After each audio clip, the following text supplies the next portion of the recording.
Yo, what's going on? Finny, thank you so much for the 6 months. Oh my God.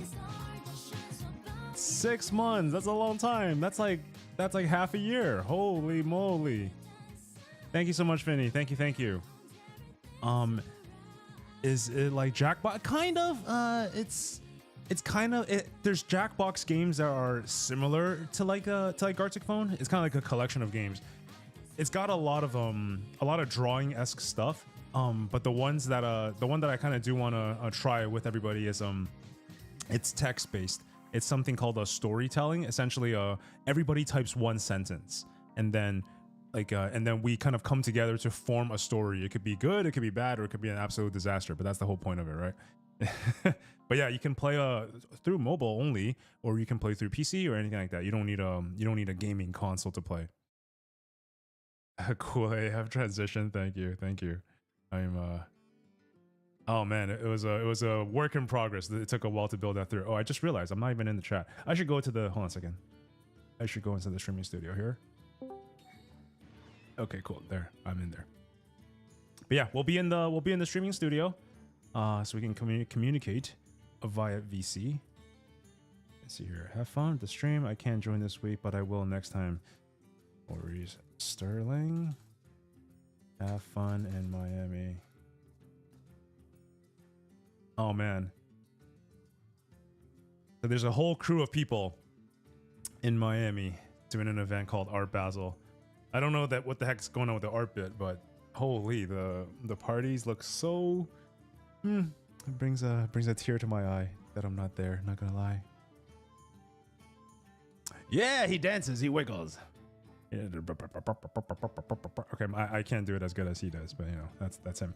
But yeah, I will be in the streaming studio. Give a couple of minutes for our folks to roll in. But in the meantime, I'm gonna actually look up some of the games that we can try playing here. But yeah, Finny, how are things going at work right now? Did you guys? I mean, of course you did, but I mean, this is a couple of days ago now. But I'm assuming you guys got the power back, right? Starlight, welcome. How are you doing, Starlight? How goes the moving? How goes the trucking moving? I wish we could be there to lend you a helping hand. I hope everything's going well. It's snowing like crazy here right now. So yeah, moving in the winter time, definitely a challenge. Yes, Starlight, Finny.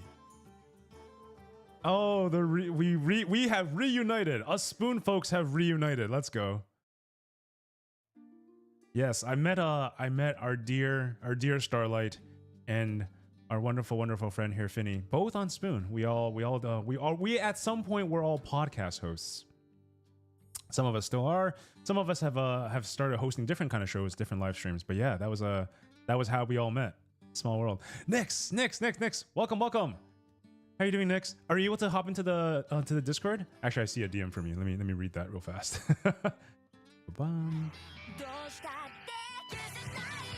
Oh my God, Nix! No, oh my God, thank you for the 5 months, Nix. Thank you. Thank you so much, Nix. Appreciate you. Well, let me respond to your DM real fast.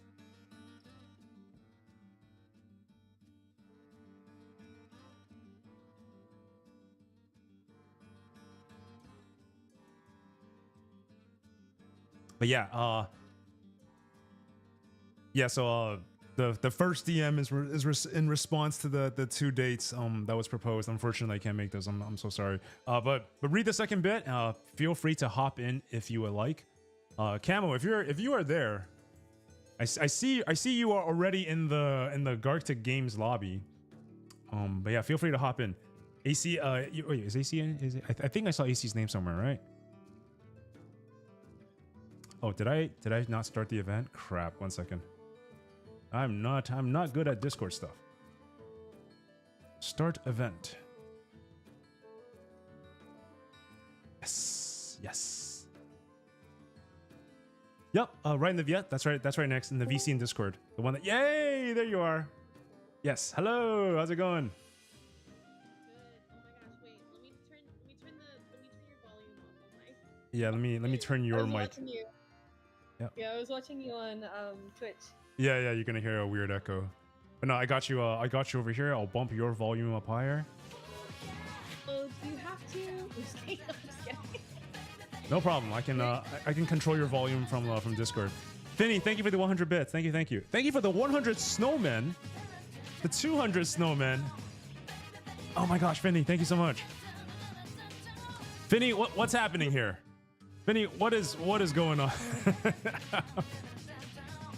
Finny with the 245, dude. Thanks, Finny. Are you able to come to the I guess maybe you can't talk, right? But if you click on the lobby thing inside general chat, actually no, I should probably post it in events so it's easy to find.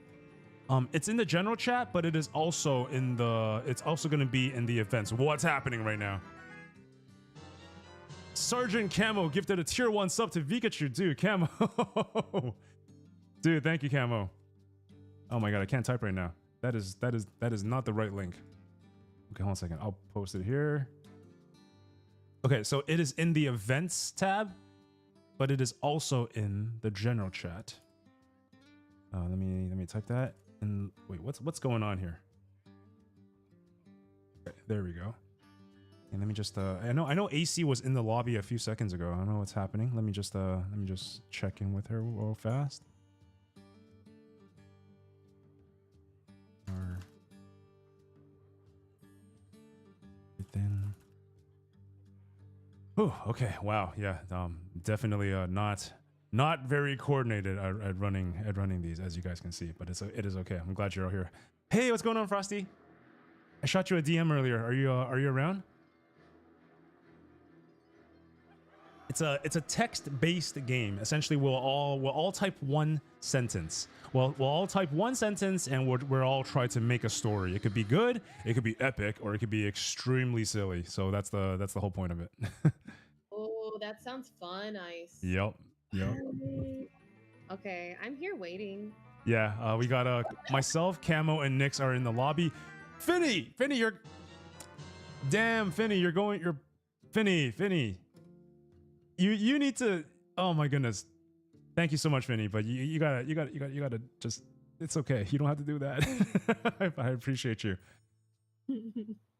Are you able to pop into the lobby, Finny? I'll DM it to you if you're able to or if you're able to play by text.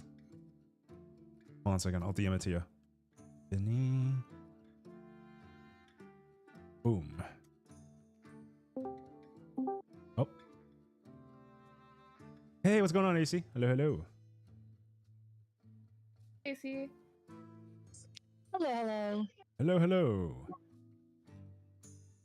Okay, Camo, are you here right now, Camo?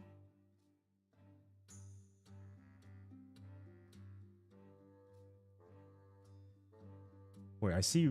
Okay. Never mind. I saw a bunch of red mics. I thought something strange was going on. Okay, let's so we can actually hop into the player lobby. So at least we have a better understanding of what's actually happening on stream. Let's go.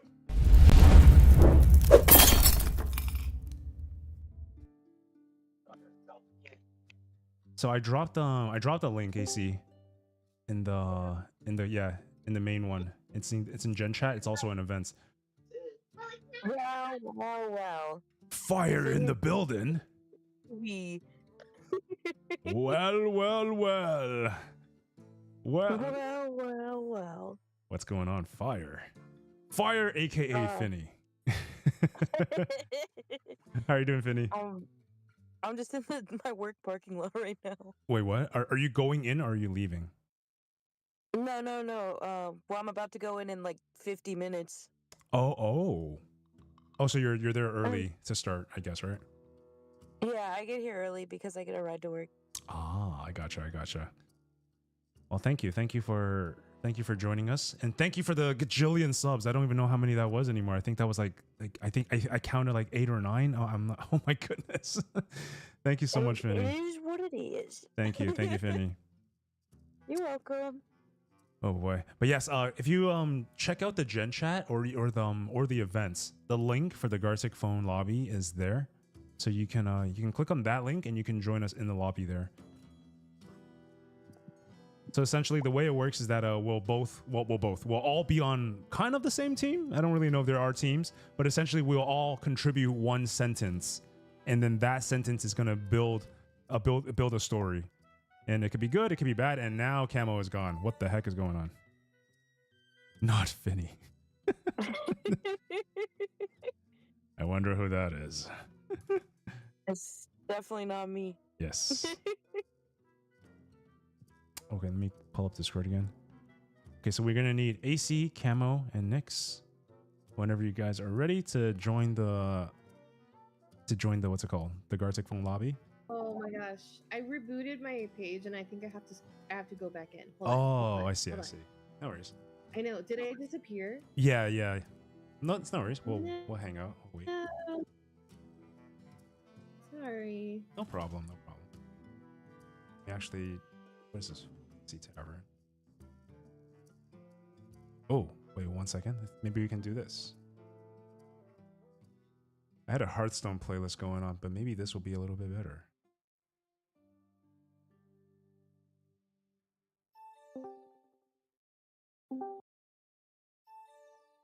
Oh my gosh, it's game night. Oh my god, it's Shelby! What's going on? Oh my gosh, I'm 12 minutes late. I'm so sorry. Oh no, don't worry. We're still figuring out how to join the lobby. You're totally fine. I don't even know. What is the game again? Oh look, what is it? It's Gartic phone. Gartic. Yeah, so if you go to the gen chat, you'll see you'll see actually two of them. So both of them are the exact same link. If you click on that, you can join us in the lobby.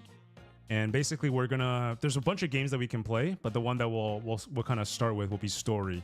So write a narrative using only the previous sentence as reference. So when the game starts, you will see what the previous player typed. And that's going to be like the first sentence of the story. And then you have to continue that story with a random sentence of your own. And then we each contribute one sentence to one person's narrative. Yeah.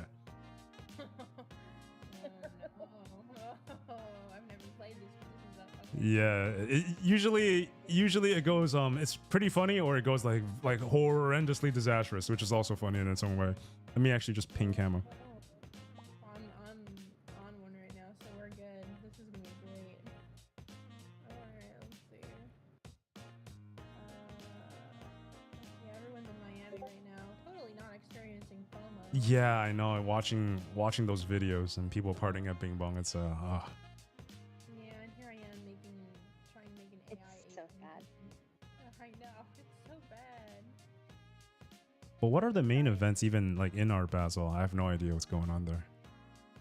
Well, Art Basel is like, obviously in the name, it's more like art investments. There's also like NFT events and stuff like that. So pudgies are down there, but it's mostly like the networking factor. So gaming is like leaking its way in there because obviously we dabble with NFTs and all that jazz. Yeah. It's like there are more gaming events this year than there were last, but it's still super small and niche. I mean, the real people who go to like Art Basel are like the rich millionaires who invest into these really expensive art pieces. And Oh, okay. a completely different type of Art Basel. Gotta level up then. Gotta make my way there one day. Okay, though, you know what I think is really funny though? I'm not really a Miami fan, but the funniest thing about Miami is like you'll see a Lambo pull up to an apartment complex. Yeah, that craziness right there. Yeah, I'm like, bro, you put all your money in your car. No, get real estate, my dude. The car depreciates. Don't even buy the car. As soon as you drive that thing off the lot, I don't care what it is. It's already damaged. Like, get real estate.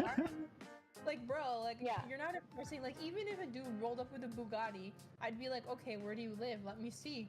Let me see where you live and how you live. Like, I don't care about your Bugatti. I'd rather you drive a Prius, my dude, or an elephant. Like, let's go. An elephant? Like 100%. Yeah, exactly. It doesn't matter what you drive. It matters how you live.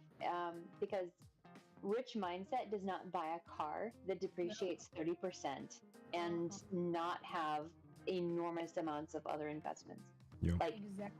your investments need to be a gigantic portion of your capital. Like, in order to actually be like that type of personality, like they're trying to look like, Hey, there he is. Oh, Sergeant Camo. Sergeant Camo has arrived. Oh, Salute. Really cute. Salute, Sergeant. Had me wiggling a little. Retro vibes. Let me fix the Discord bit, but I think yeah. So Camo and Finny, if you guys can hop into the Gartic phone lobby, I think we're all set to begin. But just a quick bit of introduction, so just so we can all get to know each other. I think most of us already know each other, but in case we don't, AC, one of my first ever, the first ever streaming co-host I've ever had. She helped me out with a lot of streaming stuff. She helped me with a lot of spaces too. Actually, when we began, also a fellow voice actor. So that's my homie AC Fire, aka Finny. She wonderful friend. We met on Spoon. We did podcasts together. That's kind of how we met. And the platform is not around anymore, but we still hang out because that's what homies do. And right as I say that, she hops out of the Gartic phone. Maybe not as close as as we once thought. reloading. It's reloading, please. It's reloading. Okay, got you. And Nyx, I honestly, Nyx, I probably knew out of the longest out of everyone here. If I'm being like perfectly accurate, must have been like 2.5 years to 3 years. We've been in the space together ever since early 2022. I've known Nyx. OG. Yeah, she's the OG. And dear friend Shelby, oh man, leader. I want to say leader. I'm not sure if that's accurate, but at least in my eyes, in my mind, she is the leader of Everreach Labs. So shout out to Shelby, and of course my man Sergeant Camo, lead moderator of Icebreaker TV. Let's get into this. So are we all in the lobby now? 1, 2, 3, 4, 5. No, we're missing someone. Yeah, I gotta follow Fire and AC on Twitter. God, I don't have you guys. What? Yeah, what? I have this. I think Ice has been keeping connections. You know, it's kind of sad like that. What's happening Some here? people like to gatekeep their networking. What are you talking about right now? Okay, hold on. I'll follow you back. No, I usually give people a lot of shit for like posting links and things, but just this time I'm gonna do it. I'm gonna post everybody's Twitters inside the gen chat. 1 second. Yay! Well, cause I wanna, yeah.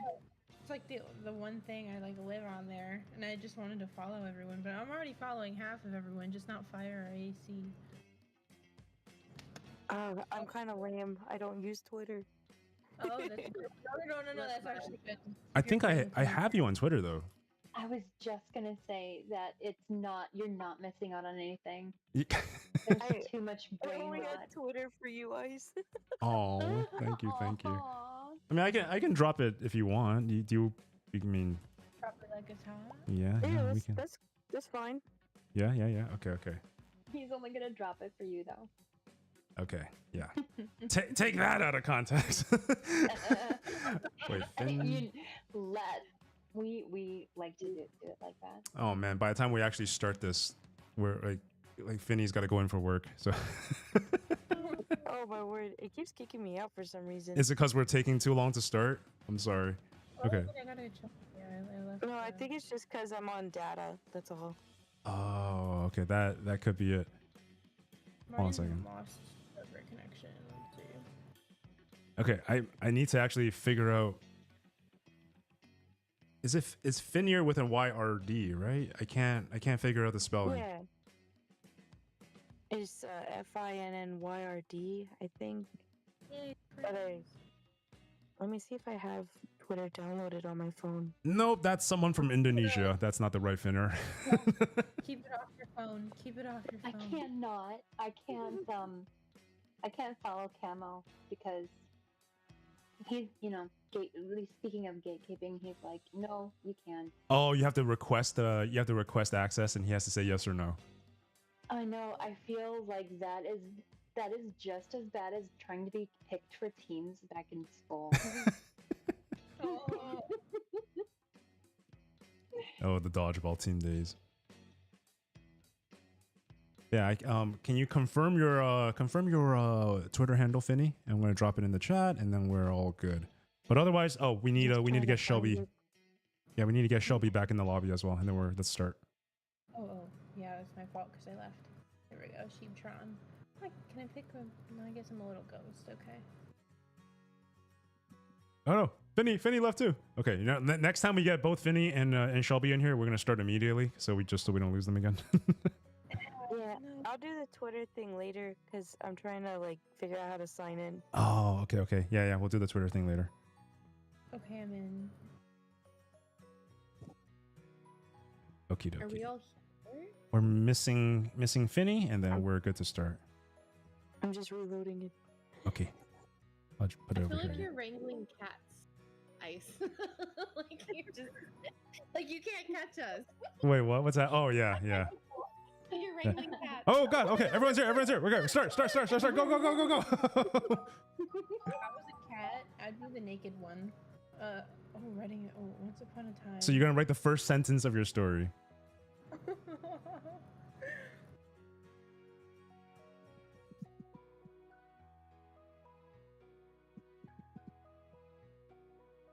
Oh my god, everyone can see what I'm typing. Damn it. That's so bad. Ah, no. Ah, crap. Oh no. Oh, that is so way bad. Too much of an assumption. You are assuming that we're paying so much attention to you Oh my god, it's and not our own things. true, but it's also on stream. Damn it. I wrote. Oh, what happens now? Okay, here we go. There was a. Oh, okay. Oh. Our way. Oh, thank you, Starlight. Starlight put Finny's Twitter in the chat. Thank you so much, Starlight. Oh, thank you. Wait, Starlight, how are you able to do that and not play Gartic phone with us?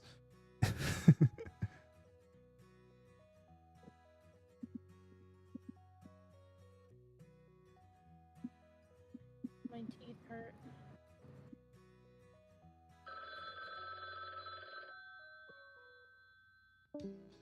Okay, got it. Wait, did Camel just turn into Sterling? What happened? I just got 2 prompts about cats. Yo, what's going on, Sterling? It's my fault. Because I've been You all, Oh, not you, much. Yeah, you but- all are thinking about cats.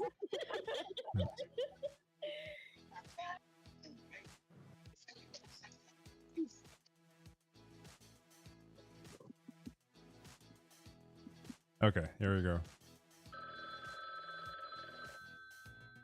I don't know if that's through the website or if that's like through Finny. Wait, I'm sorry, am I echoing? No. It was like it's like the ring, like the. Might be me. Sorry. No, you're fine. You're fine.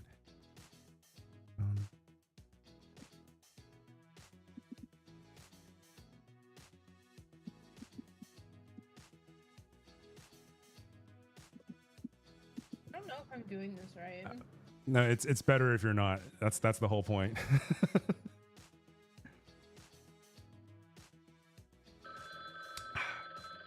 I think that is through my audio. Never mind. I actually turned my phone down, so.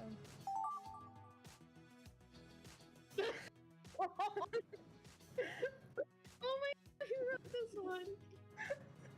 What? Okay, somebody has to tell me who wrote about ass worms.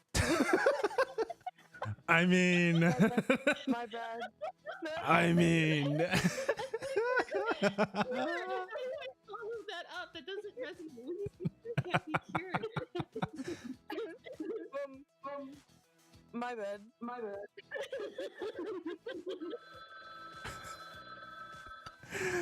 Oh, I'm stuck on this one.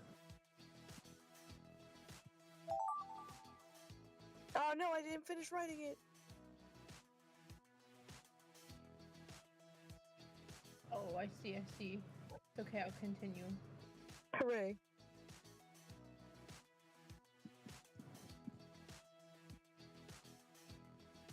Who put cow boobs?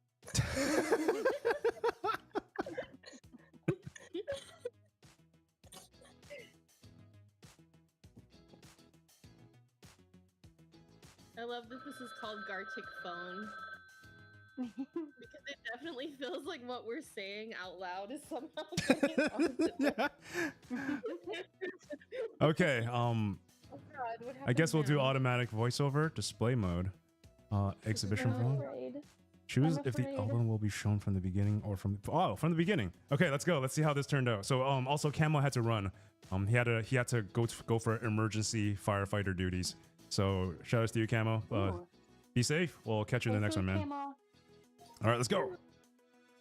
Finny's head is on fire. Oh, great. Not good.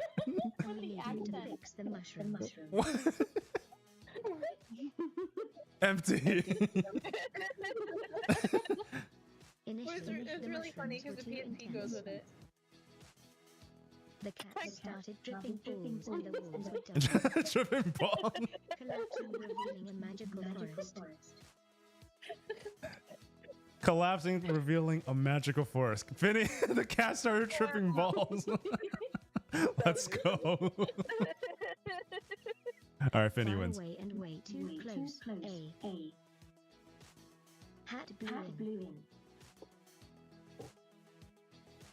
And you pick it up. You look up. Shadowy figure of a cowboy. Okay. No, my God, Rick. Aw. It was supposed I to be love a cowboy. Gartic's produce the best milk.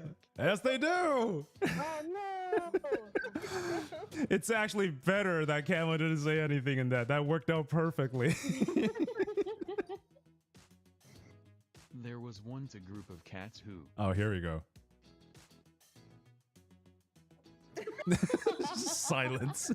Stare it at you. were very mischievous by Uh-huh. tickling a cowboy's chin with a feather Wow, cowboys and to cats. bring him home with me. Oh no. Oh no. And now he's mine. All mine. Oh, Ice, you Sounds like like- cowboys? Huh? No, I didn't know. I mean, he's from Canada. He needs to have that part of his identity. That sounds like right. That is it. What? that's part of. Really, you have never heard of There a was a- Canadian cowboy? No, I thought it was like a Texas thing. No. Planet No. filled with a mysterious life form. Oh. Actually, it's mostly just worms. Big ass worms. Ass worms. That couldn't be. They grew and grew and grew. Oh my god. Until their feet had tops as tall as their noses. And ass worms had feet as tall as their nose. Oh my God. Oh my god, I think that's my favorite one thus far. That's awesome. Right.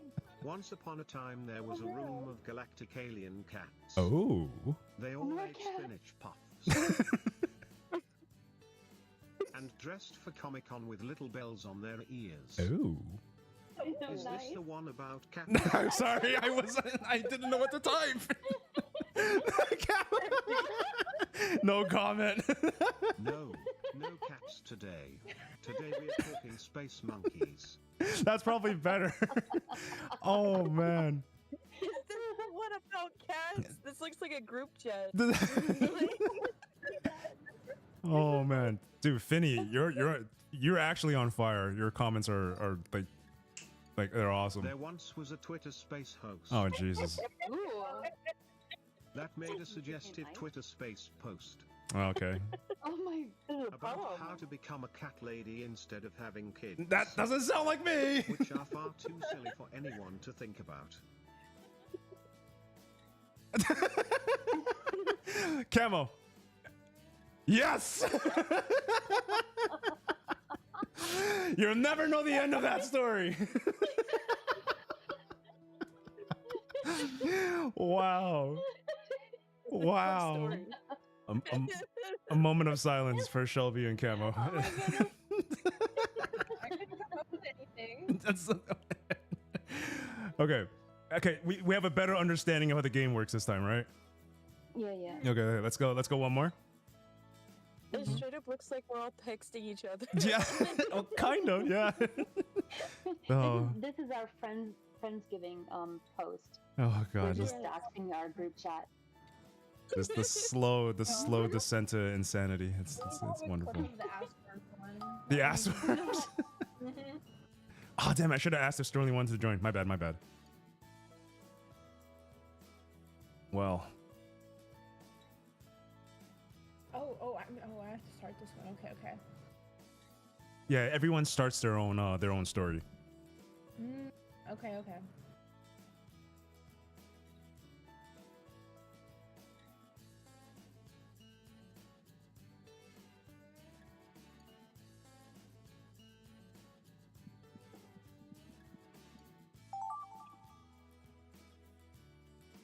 Oh, what is this all about?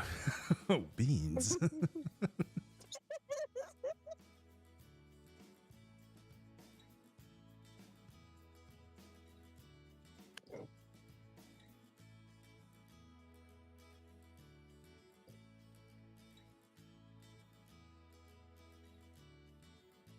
I feel like everything I'm typing has something to do with like ass or just like it's not going well. I can't get out of this like mind loop. I'm stuck here. Oh no.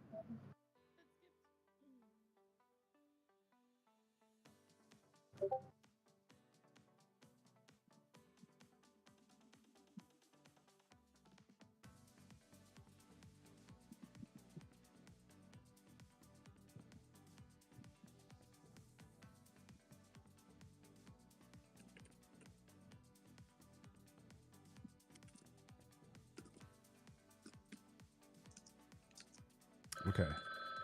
All right. I got the creativity juices going this time.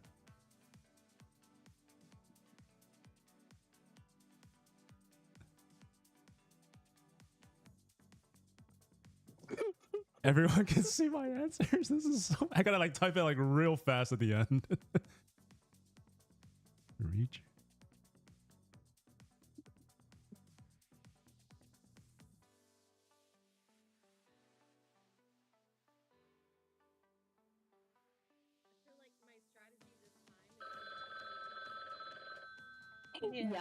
Yeah. The run-on sentences is the best. Damn it! Oh my god, I fucked that up. Thank you for the follow, Shaya. Wood.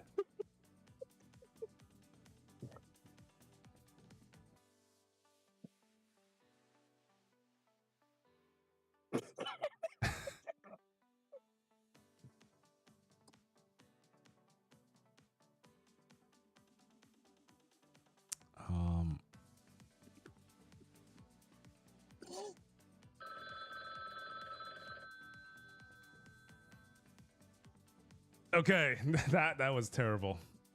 I apologize for my answers. Oh man, I completely lost it at the end. I wish I could say that I had something to apologize for. I think like the first three were pretty good, and then it just went downhill from there. All right, let's see what we got. There once was a beautiful ass worm climbing up a tree. I knew that was If yours. the ass worm was an elephant. If an elephant had PR. If an elephant had PR. Oh no. Up against the window. Oh no. Oh damn! Wow, when did Way this become quickly win. NSFW? Oh my god! Whoa! So It was all your fault, Ice. Because of the ass worm turned into an elephant. it I mean, that works. Yelling about starting foot wars never helped anyone but What? except Creep. Foot wars? Oh no. But the Creep had nice glasses. Oh god. That's true, though. Okay, that's Wood. so much truth. Wood? Wood.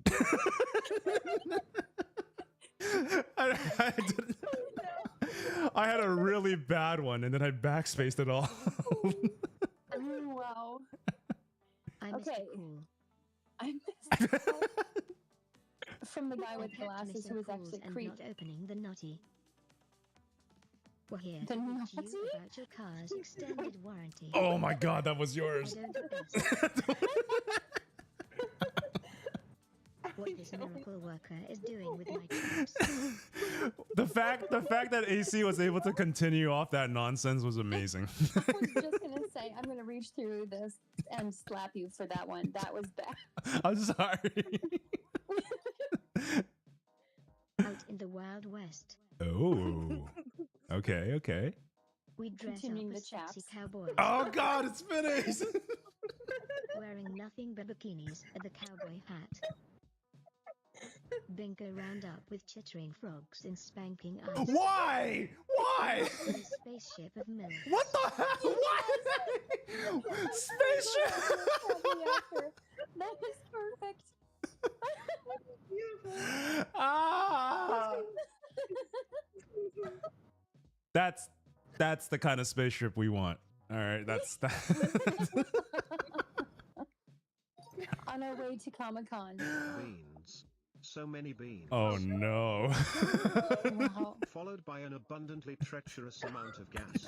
That's- Peeking out of its ears on sticks. What? Is the brightest color of that particular shade of pink, then oh my God. Wow. Particular shade of pink. Interesting. That sounds like a new form of poetry. I need to know more about this. I do too. Can we continue a story? Oh gosh. Do you guys wanna you guys wanna try like a drawing one, or do you want to continue with story? I'm down with whatever. We can draw it. Let's see. Let's see how write and draw alternately until you reach the last turn. Wait, are you drawing from your phone right now, Vinny? Oh wait, why don't we do missing piece? Start with an incomplete drawing and each one. Yeah, let's go. I've actually never played this one before, but I've seen it. So let's It we'll looks fun. all right, we'll give it a shot. Does this sound good, everyone? Yar. Yar. I'm down. I'm down. Next, you down with Go the get your craziness? chaps and let's strap in. Oh, okay. They're assless straps only. Well, I don't know of any other type. So one day, okay, so I'm 11 years older than my little sister. I walked in her room and she was like, I don't know, like 8 or something. And I come from like a household of gamers. And I walk in her room and I see her playing Red Dead Redemption. And her character had assless chaps. And I was like appalled. I was like, what are you doing? Like, how did you do that? And she was so proud of herself. She's like, oh, I got the package. I was like, dude, what? Assless chaps. They have no fear. No fear. No. Mm-hmm. Oh, this is gonna be awful. Mm-hmm.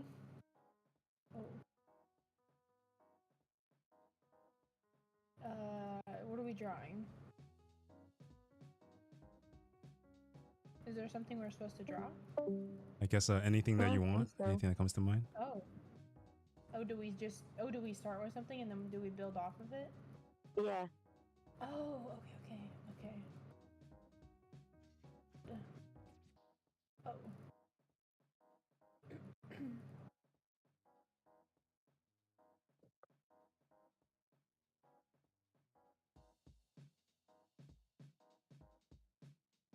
Beautiful. Oh, there we go. Okay. Ice, you better not add a worm to my picture. Damn it! Can I go back? I just made my animal look stupid. If you don't add worms to the picture, I will be upset with you. Okay. I think this is solid. Let's roll with this.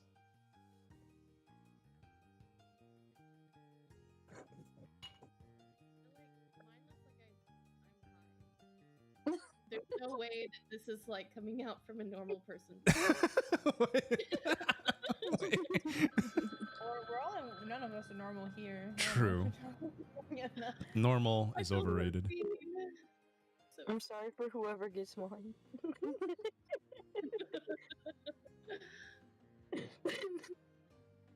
Yo, what's going on, Rebirth? Join us. Oh man, wow, that is a. I had like a whole minute where I could have added to this drawing. I was like, nope, there we go. That's it. erase.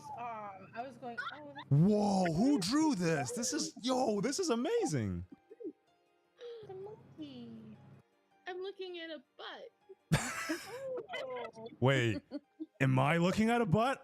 God, I hope not. Whoa, this is amazing. Jesus. Yeah. Then it most assuredly is. This is so much fun.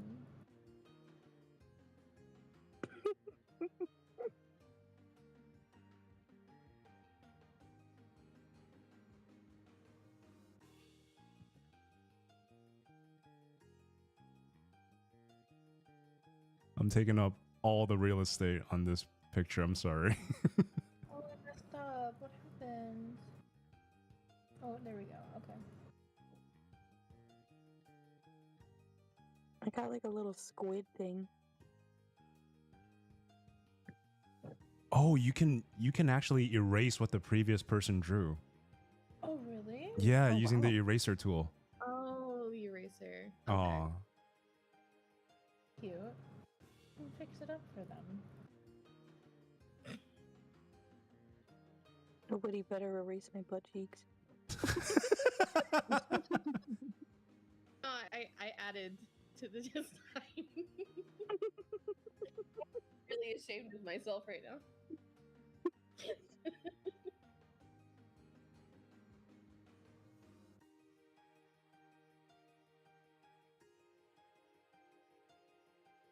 All right, there goes all of my artistic skills for the rest of the year.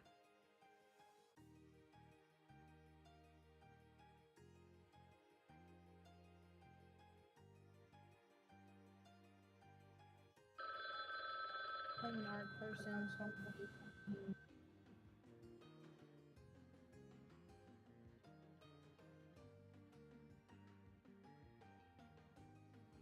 actually, before I hopped in here, the reason why I was 12 minutes and 32 seconds late was because I was making some art. I was making like a little AI character Mhm. because I'm going to make music, and so I'm trying to get the character in order.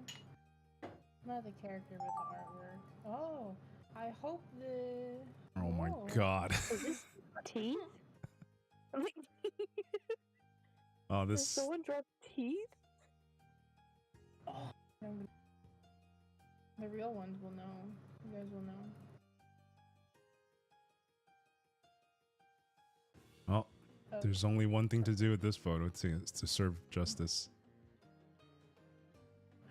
Oh, that just gave me an idea. Okay. Oh my gosh, that gave me an amazing idea. Just.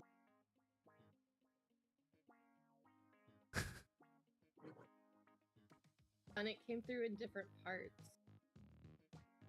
Like different. Well, okay, that sounds really bad.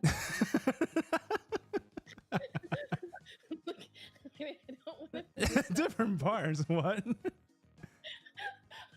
about to say it came through in different body parts. And I'm Oh. like, wait, that sounds really Yeah, bad. yeah, much better. Yeah.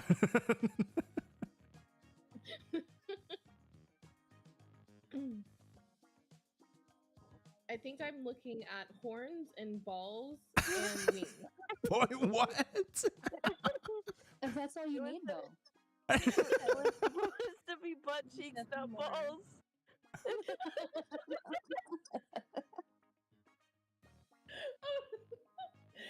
Okay. We're And I put them in a thong. They're wearing a thong. Oh man. Ah, This this is is called the. the Dingle Dungle Dangler. This is my most proud creation yet. And I made them breathe fire too. Did you like that touch? Be nice.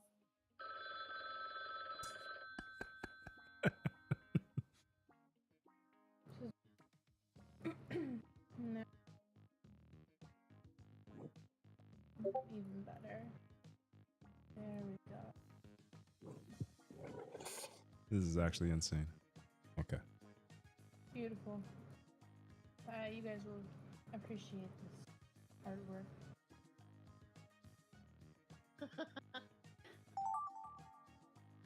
Wait, what? What is this?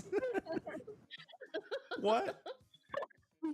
How did 3 people draw this? Like, what the heck? Like, I have like a circle and 4 lines. I'm so confused. Okay. Weird. There was definitely more on this one. I don't know what happened to them. Okay, I need a.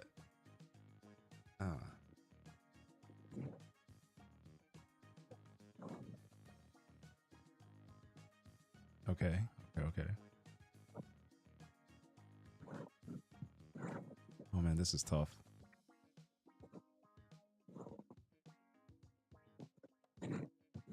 Oh, you can erase the Gartic phone logo as well. Oh, never mind. You can. It comes back. Okay, let's give this a shot.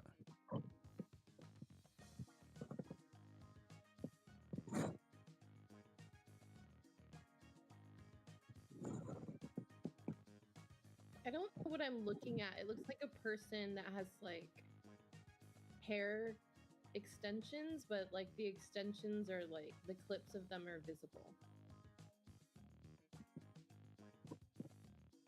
Sounds like I haven't gone to that one just yet. Or you did, and it's changed. A lot. Yeah, I just turned into some weird abomination of a drawing.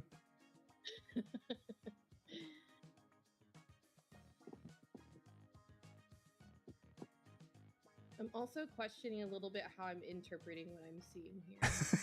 You know, like those what is like the blot drawings, you know? Yeah, the ink block test.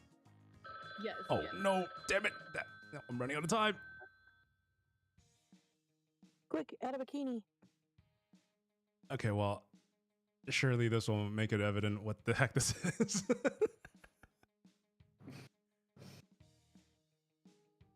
I made this little dinosaur thing someone drew. I just turned it into a stoner. Oh, damn it. Oh no, damn it. What the hell is this? Is this bloody poop? Somebody got bloody poop? No. Well, But like, does it not? I'm wondering. It doesn't give you, or it doesn't show you like everything that everybody does up to the point. I don't think. Maybe it Because I've shows been, us like, at the end. Maybe because I'm looking at your stream and like I think you follow me. And Yeah. and every time I look at yours, I'm like, that's not what I do. Stuff. Oh, I don't even know what I'm looking at right now. What is this? What?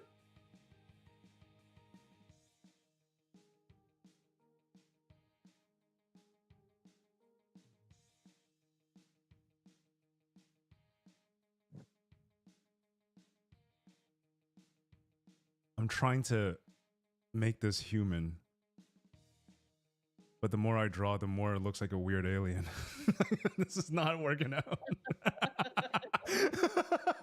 Shit.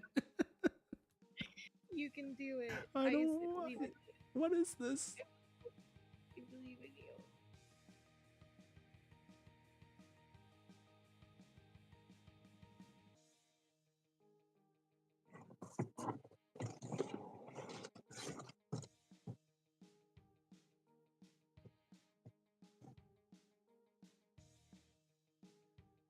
Ah, screw it. Let's just make this a Canadian alien. Why not?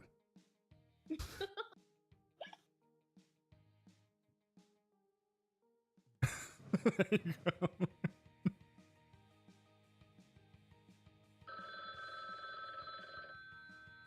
Oh my gosh, I'm so excited. Do we finally get to see everyone's? I think Oh so. god, I feel like I'm so terrified. much work went into this.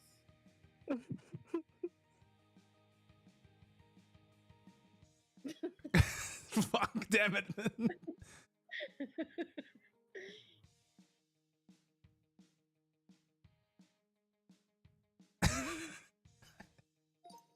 Okay. Okay. Wow. Wow. Let's see what it says. Oh my god. All right. You guys ready for this craziness? Mhm. All right, let's do it. Let's do this. Okay, so it will show the transition between each of the art pieces. Let's see it. Oh no. Yeah. That's terrible. Let's go. Okay. It's a monkey. Is that an NFT? Oh, damn. Turned into a vampire monkey. Whoa! AC transformed it. Yeah. Hey, look kind of looks like Naruto. It does. Whoa! Whoa! That was crazy. Get there. That was crazy. The hair is the only thing remaining. Oh, Well, yeah. I mean, it's kind of like normal human evolution. You know, you start off as a monkey and then you turn into an anime character. Yeah. Dude, he's smoking a blunt, bro. Yeah, through his Oh, I eyeballs. thought that was an olive. Like, Oh no. True. Oh. Oh no. It's a squid. It's not balls. I promise. It's not balls. Finny is adding a bikini to everybody.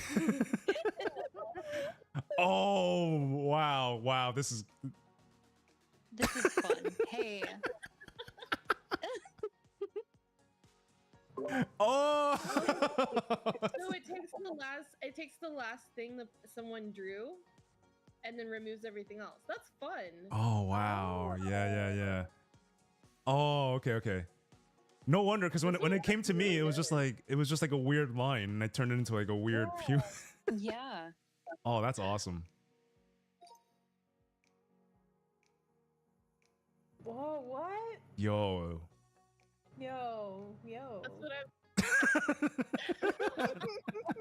Butthole. That means all they saw was that word. Ah. Oh no! I thought it was poop. Wow. That is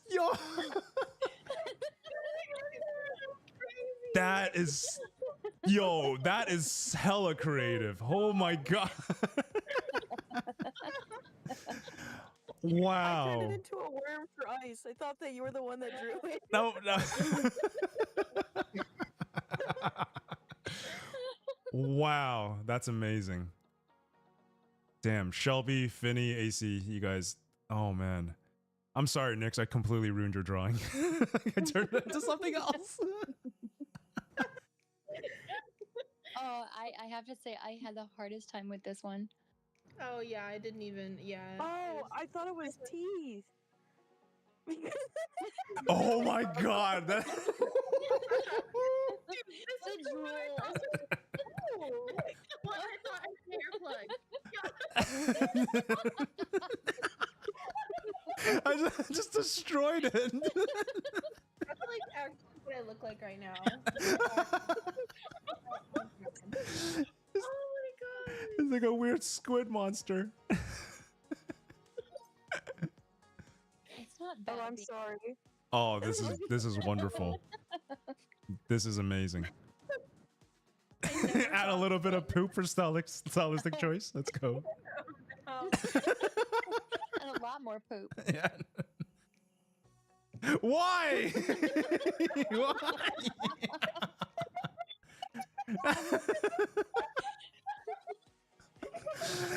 Oh my god. Oh my god. My jaws are hurting. Oh my It's as cheeks. if they knew that you were the one that drew that. Oh my god. Oh my god, my face, my cheeks are so. Okay, I have to go to work. All right. This was fun though. Aw. Thank you for joining us, Finny. Thank you. It's been so fun playing with you. This was really fun. I also have to mhm. Yeah, for sure. We are at the hour. If you guys need to run, feel free to. Thank you so much for joining us, though. That's it's been an absolute pleasure. This is way more fun and entertaining than I thought it was going to be. So thank you for making this happen. This Heck was, yeah. Alright, I'll talk to y'all later. I gotta go clock in. All right, bye, Finny. Bye. Enjoy your day. everybody. Bye bye. Oh my god, my cheeks, man. Oh god. this can't be good for my face healing. Oh my This- god, I'm so sorry. You're right. You're right. No, You're right. so Oh funny. jeez. This is so funny though. Oh my god, my face hurts. So I had to take more ibuprofen, but this was so worth it. Is it though? Is it really though? I'm having so much fun. I had to take medication. Exactly. That's the best kind of fun to have, though. Oh my god. It is. Oh jeez, my face. Oh gosh. Oh my god. Okay. Okay. That's the most fun I've had in a while. Oh jeez. Thank you. Thank you for being here for this, Shelby. AC. Thank you for making this happen. This is awesome.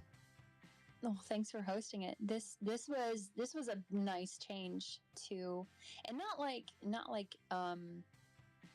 anything else was bad. It's just this is very different than we usually do, right? Yeah, it's like, hey, let's go grind on Discords for whitelist or whatever.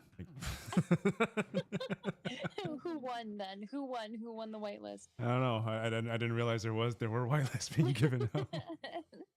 But damn, the NFT meta it's kind of coming back. That's Yeah. I feel pain. Lots of pain. Bad memories. Way too much lost money. yeah. But maybe things will be different in the start of it. I think Shut it'll your be mouth. different. I think it'll be different because we have like a real, well, at least for gaming, right? Like we actually have like, Yeah, real yeah. product in the market now. So like, of course NFTs will come back. They just won't be like so. Like back in 21, when I saw how NFTs were being like sold and handled, I was like, oh my god, like no, this is not how it should be done for gaming. Yeah. But people had to figure it out, and the Yeah. space wasn't even made of gamers either. Like there were no gamers here in like 2020 and 2021, really. Like no developers or anything like that. So I think like, or at least developers who like actually like worked on bigger projects. So I think it'll be better going forward. I think like this year for sure is going to be like our opportunity to like I think it'll be like a make it or break it year for a lot of companies and studios.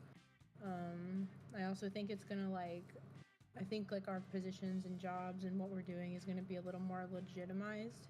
Yeah. And we'll start to become oversaturated in a few years. So like us as individuals in this space are going to have to like really protect our positions and stuff like that.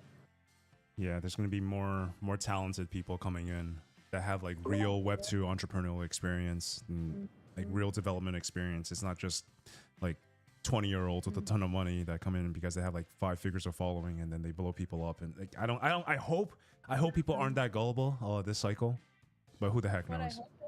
What I hope doesn't happen is like the ninjas of the world enter our space and take everything from us and then don't take us seriously and then disrespect other creators who've been building in this space for years. But like since the ninjas of the world are already famous and already have followings, they're already going to be more successful than anyone who's building here.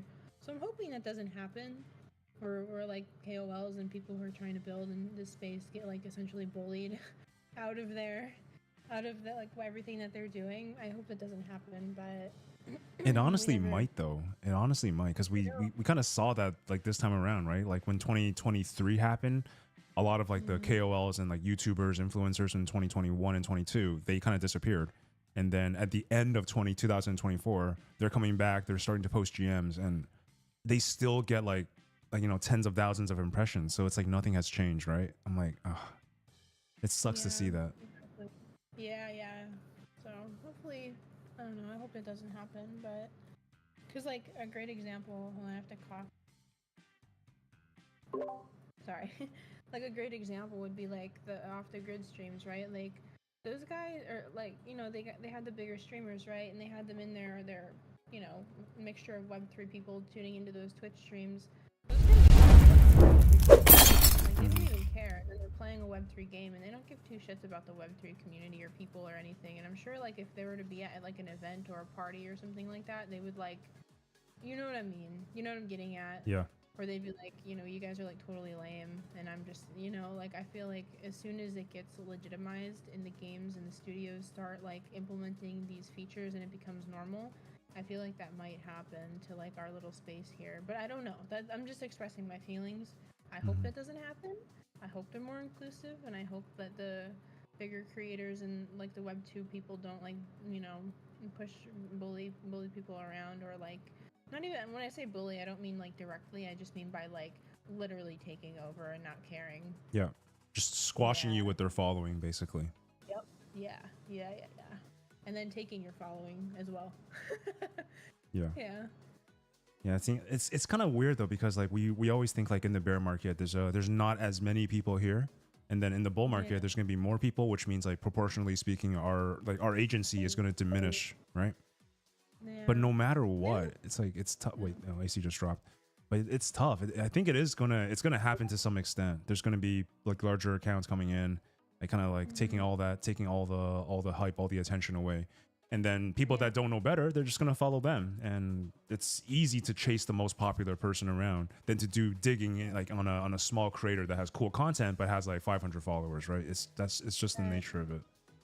Well, those are particular kinds of people, right? Like, those are more like sweaty gamers and stuff who want to look like those are the people who've gotten so much exposure to the point where they want to have the intimate relationships with the creators. Like, for example, because I've been on Twitch for like, God, I don't even know how long, but like, I like to go into smaller creators' Twitch streams sometimes because I know that like if I go in there, I don't do it so much anymore, but when I used to be more lonely, I know that I was going to get their attention, and I know that I was going to be able to connect with them because they would actually read my messages. But if I go into the larger, communities and stuff like that never really happens, and there's like different personality types, right? So I don't know. Yeah. We can just keep on building, and it's just like you said on our last time we chat, Shelby. It's if we don't make our impact by like mid-year 2025 or maybe like end of year 2025, chances are our time is up. Yeah. Sorry, my voice is bad. No, But you're yeah, good. no, that's how I feel. I feel that way. There's definitely like a pressure for sure. Yes. Not a bad pressure, but it's like everyone I feel like in this space is feeling it. Like, there are lots of creators who like were even last year they were like new, right? Another like a great example, I just saw a post earlier today from Icy, right? Like the other Icy guy, and he wasn't really doing much last year or before last year, and it only took him a year to kind of like build up to do what he's doing now.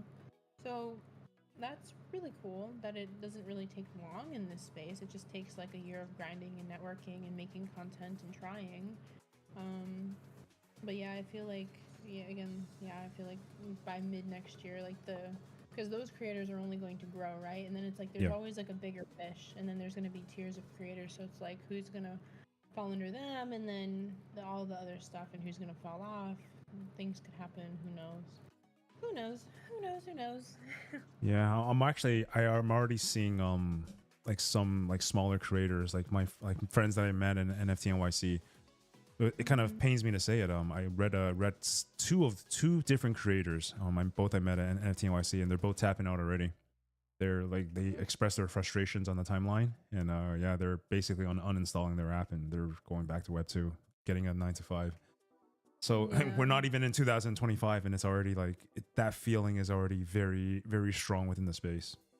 Yeah, it's difficult. Like even me as a builder, where I literally had like a dashboard and promotion and stuff. But I wasn't making content though, because I wasn't in the right mindset or the right environment until recently. So I wasn't trying really.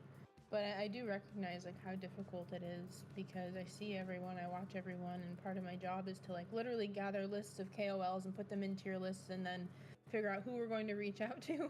Yeah. Like that's like what I do. I'm like the head stalker at the studio. I have lists and lists of people and names. I have your name on my list. Like, oh really? I'm on that list. Let's go. You're on the list. You're on the list. Yeah. Yay. I've looked at everyone. Web 2 people too. I've spent like, God, I mean this is what I get paid to do, but I've been building a Twitch creator like streamer list of people with different game categories and everything for the past 3 years that I've been giving these game studios. Wow. And carefully curating for their games and stuff like that, so they can reach out to these creators. And like, man, I've probably spent like at least 500 hours. I mean, just watching people on Twitch, clicking on them, and like spending minutes on them. Like, yeah. And then it was, I don't know, I just never really had time to like do anything for myself, because I don't know. Now I feel like I'm just like getting older, and I'm like, shit, I don't have anything. Fuck. Like. I know exactly what you mean, Shelby. Yeah. Yeah.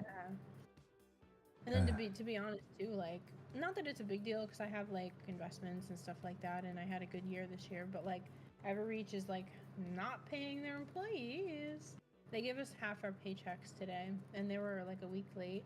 So these are just like great examples of like, here I am building like this game at a studio, but like, studio's not even reliable with income. The Right. only reliable income is like what you create for yourself. So I'm like, shit, I gotta like make all my, like get everything ordered and in a row, because like Yeah. the studio will be fine, we'll get funding or whatever, but it's like, which we have funding, we're just not paying the employees and we're paying for the development of the game instead. Haha. But I don't know, it's just like, yeah, the only reliable thing is like something you could ever have for yourself for the most part. That's right. Yeah.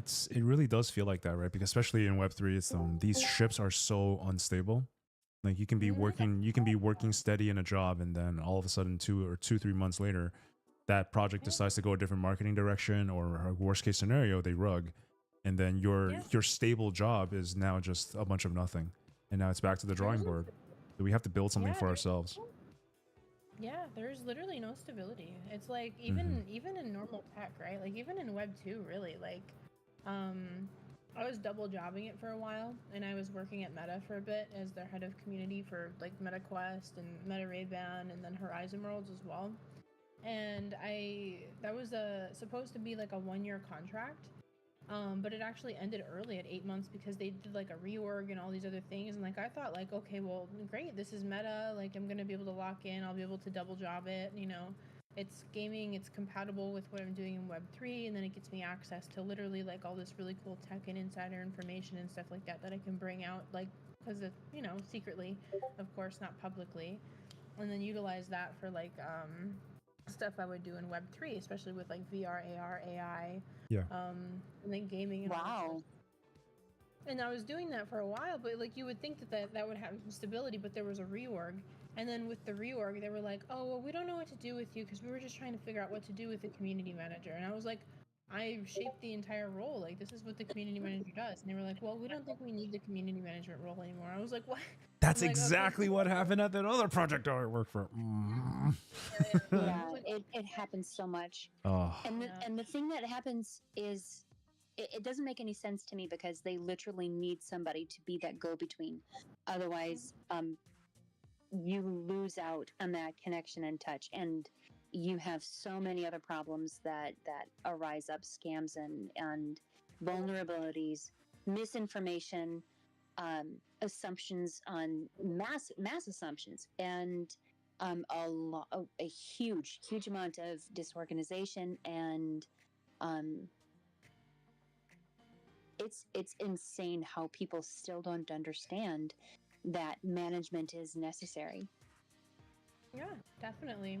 Even at a big corp like that. And like, again, I thought like, I'm here working in Web3, and I actually so I went from the military and then directly went full-time Web3. There was no there was no transition to like, oh, I had my 9 to 5 and then I decided to give it up and go in. Like, nah, I got out of the military mid 2021 because, long story short, I joined the military to be a special agent, and I was recruited at 19.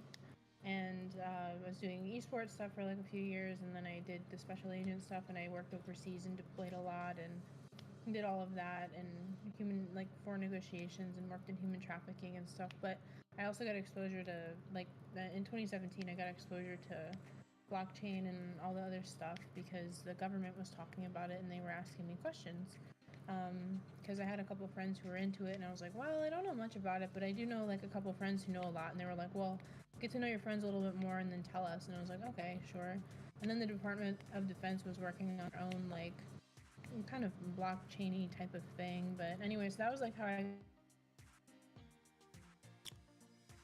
Shelby, are you there? Yeah. Oh, welcome back. Yeah. Oh, I lost? Oh, yeah, for a second there. You're back now. Oh, bummer. But anyway, so like I decided I didn't want to do any of that anymore because it was starting to affect my morals. Because I was doing a lot of like interrogations and like interviews with criminals and people, and I have a very particular way of like connecting with people, and I don't want to sound bad, but I've sat in rooms with people who've done horrible things, but it doesn't mean that I'm gonna treat them bad. Like, it doesn't mean I'm gonna, like, you know, I still need to get information out of them as well. So I'm not gonna, like, treat them bad or threaten them or threaten to hurt people that they know or actually physically hurt them. Like, I'm not gonna do any of that. I had different methods that I utilized, and it was just becoming, like, too stressful, and they were asking me to do things that were, like, really pushing my morals and morality. So I got out, and then I immediately, like, 2 months later, because I had some connections with, like, I went to NFT NYC that year for fun, but I was also working because there was, like, a target of mine who was actually at NFT NYC. Wait, which year was this? Then 20. This is crazy. 23 or Yeah. 22? 21. Oh, 21. Wow. Okay, wait, the first. Yeah, Mhm. there was I was working on a human trafficking case in New York, and one of the targets was at NFT NYC. Holy crap. Wow. Yeah, so I ended up at the conference, but then I got affiliated with the Neopets people because I was also just having fun, you know, whatever, NFTs, and they were like, oh, I need help setting up for Neopets meta and everything like that. And I had mutuals with them because I did esports when I was younger, so I grew up and I had some mutual friends in the gaming community and all of that other stuff. So helped them out, and then literally like a few months after I got out of the military, like in August of 2021, I took a break for a few months just to like clear my head, and like it was I just needed to like clear my head. But I immediately got a job in Web3. I started working for Upland. I didn't even have to do like the moderator thing or anything like that. I just immediately got like a job at a studio or at a company, and then I did CM work for them, and then I did CM work and really go to market strategy and marketing stuff for Nine Heroes. And then That's huge. like I immediately like, yeah, like I never even had to really do like the whole like creator or building route or moderator route or anything. I just like was immediately picked up by studios. And then from Nine Heroes I went to this project called Arty. They were really cool. I worked there for like a year, but they like somehow spent or embezzled $40 million. I don't know what happened to How all can that you spend that so fast? Like, that is wild how people were able to do that. I minted In that. time frame. I minted the Like, Arty pass. 40. Did you really? Wow. I minted that. Yeah, I was like, oh my god, because back then it was there was 2 passes that was really popular. Yeah. I forgot what the other one was, but it basically gave you access to all of the hype drops, and then at the floor price for that was like 2.7 ETH, right? So I was like, okay, I'm gonna hold this, but no, of course, the one I mint just the moment I mint, it's just 0.4, 0.3, 0.2, 0.15. I'm like, okay, you know what? this I is. mean, the merch was really nice. The merch was top tier. But outside of the merch, like, I mean, I was excited about that. But like, it was supposed to be this like mobile beer pong app. Well, first they launched NFT collections, and it was supposed to be like entertainment based. Where it was like they were very like LA, very California-esque mindset. And then they decided they wanted to make a mobile game. So then they hired a bunch of gamer people. So they hired me, another marketing guy, for gaming. So the entire studio was split between like 60 people, and 20 out of those 60 people were like, you know, heavy gaming backgrounds, myself included. And the developers unfortunately didn't have any gaming experience. So it took them almost a year to make a prototype for the shitty beer pong game with these NFTs. And then the marketing team, I think they just spent too much money on, I don't even know what they did. Like, I learned a lot of, that's when I learned that I wanted to like shift from community to more like marketing stuff, because I realized like no one, like, companies and studios say they want to listen to a community manager, but they don't. They don't. They just want to throw a guy in there to engage with people and dance around like a monkey. I was tired of that. Babysitting. Yeah, and I was starting to get in, I wasn't getting in trouble, but I was starting to like, I was starting to push, like at Arty. I was starting to like definitely go outside of my role, and like I was kind of like, I'll own it. I was kind of pissing off the social media manager because she was just like posting aimless posts, and I was like, dude, like what are you doing? Like we need to work together.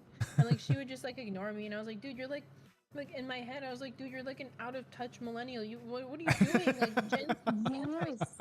come on, like you can't be like, what are you doing? Like our target audience is children, not like, you know, other 30-year-old like white, like not 30-year-old, but like 30 white women like from LA. Like get out of your LA mindset and think about like what is a 17-year or like not even like what's a 13-year-old kid who wants to play a dumb beer pong app? Like those are the kids and like fart around and stuff like that. Like what are they gonna think is funny? It's like she just like couldn't wrap it around her brain, and I tried so hard, and she just like stopped like talking to me, and then that was bad for work.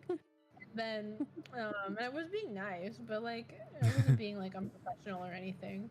And then I brought it up. I even followed the chain. I was like, hey, we need to be like doing more community stuff. And like, then she like totally ruined the TikTok too. So like TikTok is like my bread and butter. No. Yeah, like it's my bread and butter, and that's why they hired me in the first place, because I know how to onboard deeply through TikTok in the right way. I know how TikTok works. Like I can easily help anyone do it. Like it's just like and then she didn't have the experience doing it, and then the marketing, she expressed that she wanted to get the experience doing it and managing it, and then they let her even though she didn't have the experience. I was like, what?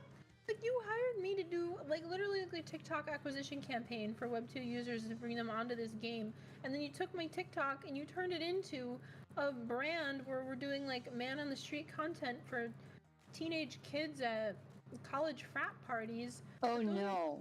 Those are not the people who are going to play an NFT Web3 game. Like those are the exact opposite people who are going to play a mobile game. I mean, there's just like, and then I don't know. I don't know. Like you do that after the fact. Like you build your core community first of your nerds who are gonna spend the money and have fun and hang out in Discord. Then you go to the normies. You don't start with the normies. Like it was so bad. Anyway, they spent all their money and then we all got laid off. Actually, most of the people I know from the gaming side of that studio are still unemployed because they're just like hopping from contract to contract. So that's why I'm like, I want to launch this marketing agency so I can like place people and give them stable income. Because I'm tired of hearing some of my friends be like, oh, I'm unemployed again, or oh, my studio ran out of money. And I'm just like, shit, like just like come work for this marketing agency and let's just like have a backup. Like let's all just have a backup plan. You know what's That wild? sounds like a Everybody's doing fantastic that. idea. Yeah, like I think a lot of people are doing that. A lot of people are. I don't know if you guys noticed, but like during like 2023 to 24 especially, so many of these people, like community managers specifically, from these NFT projects, they all turned into either KOL managers or they have their own marketing agencies. A lot of them kind of like fell off and they couldn't survive. I'm sure we can all think of a handful of them, but the ones that are still around, they are probably like the two to three biggest ones in the space right now. And it's weird, right? Because like these NFT collections turned into marketing agencies. And I think there's something to be said about that, because NFT collections, they rug so hard and so frequently. It's so unstable. But marketing agencies, you're working with NFT collections. So even if one collection were to flop, technically speaking, you still have like hundreds of clients that can help your boat stay sailing, right?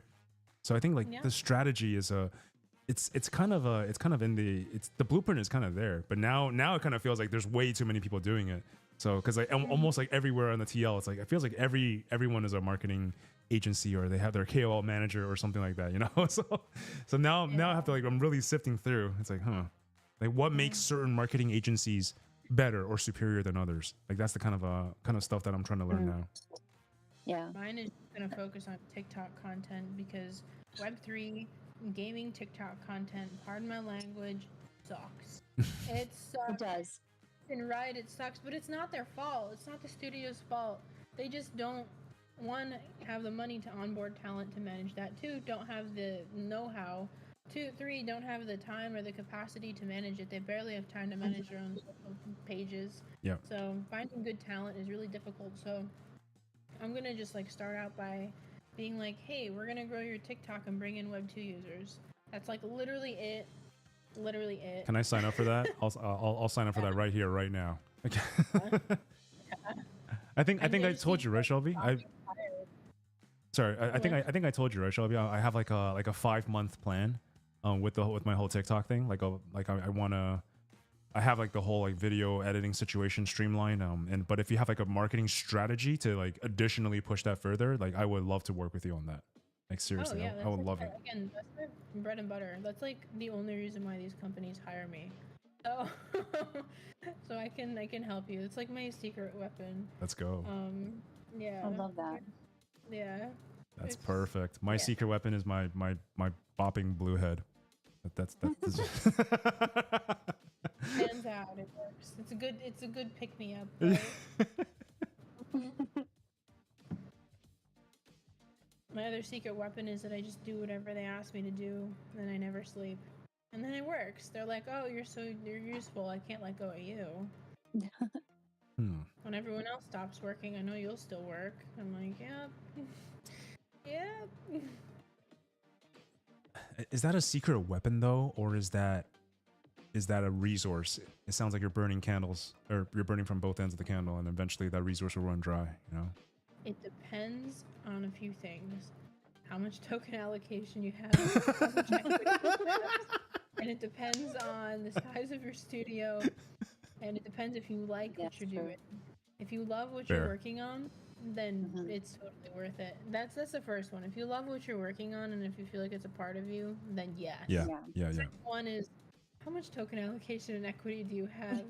Because then if you're, and then it's like, well, the way that I view it, like community marketing and social media, like makes or breaks. The product can be, you know, decent, but like without any of those three, like the role is super important because that's what gets the exposure, and that's what will make or break the game or the studio, in my opinion. So personally, I feel like a personal responsibility for the success of the title.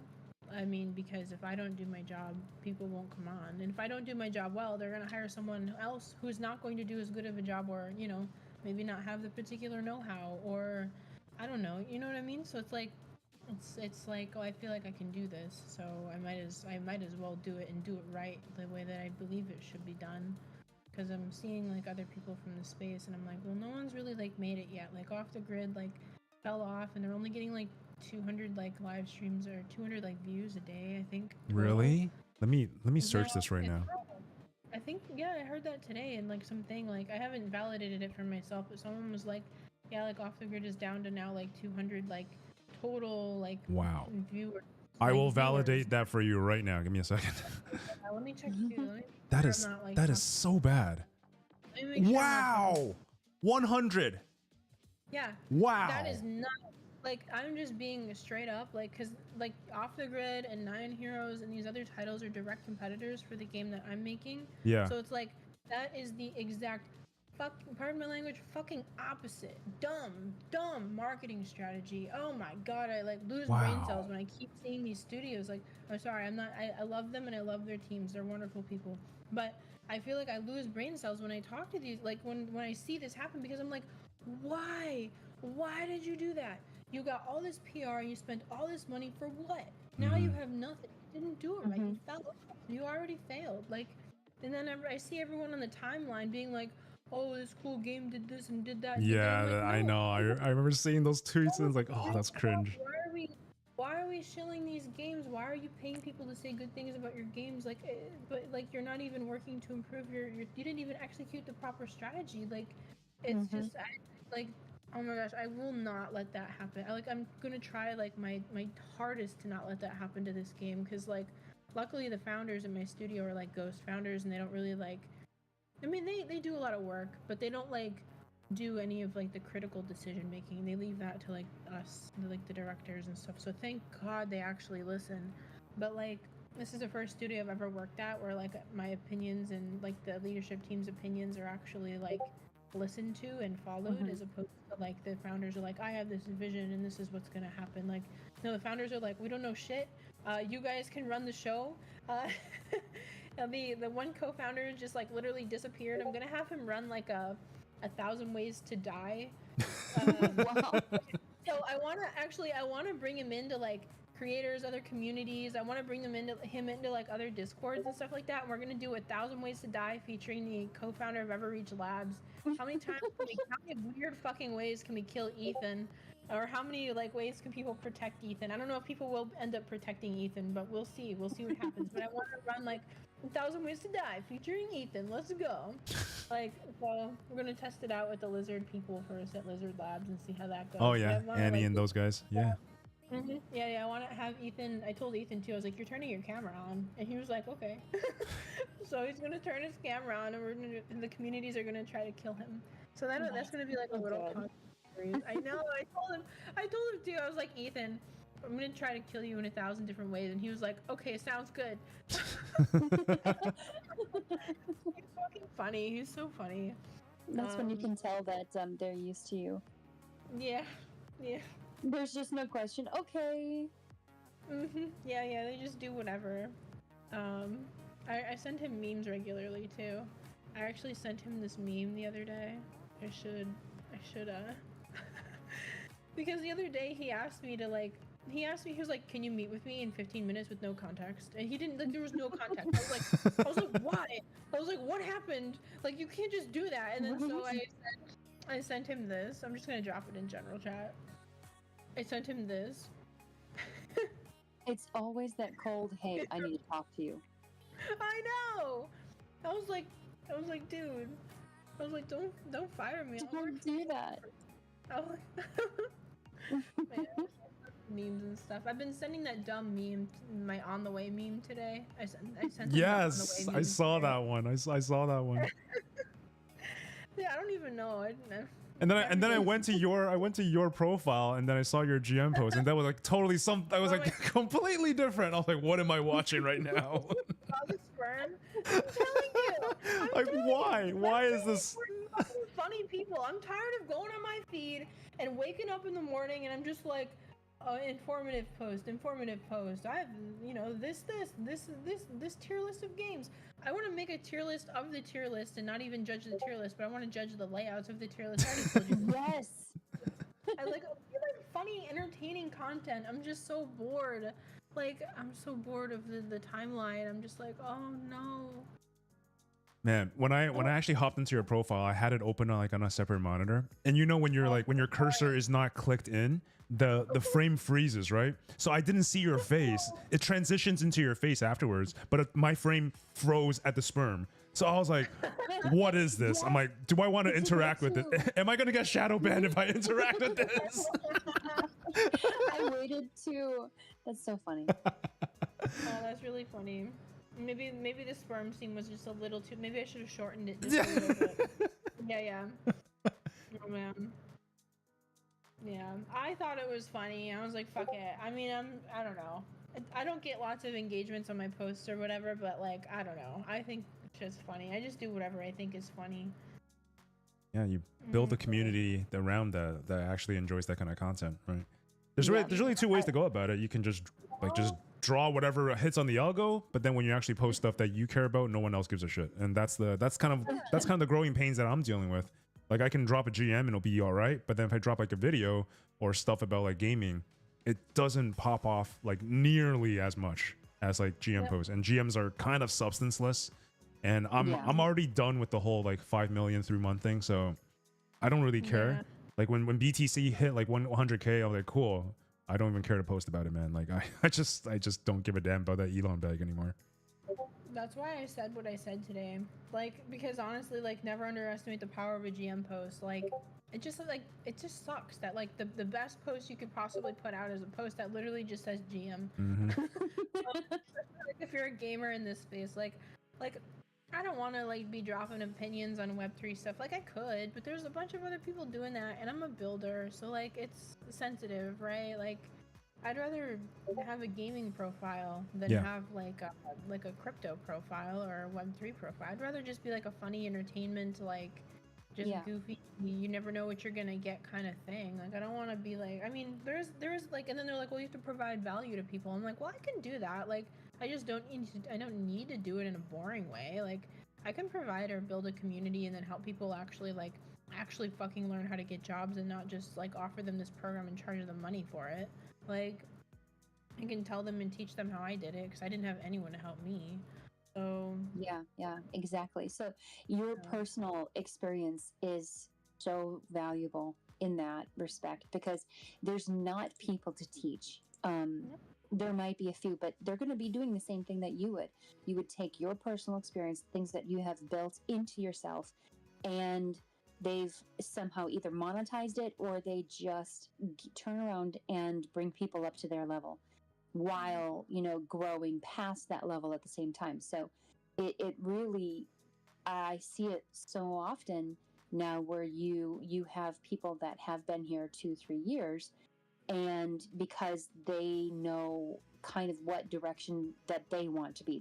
They know where they need to go, what their future is going to look like here for the next little bit, and they just want to either build a community out that they can kind of make moves together to get more solid. So I can't think of the word. Basically, just make more moves as a group, and then they can be more substantial, or just have that community that they're creating that they vibe with. So they're gathering people that they vibe with.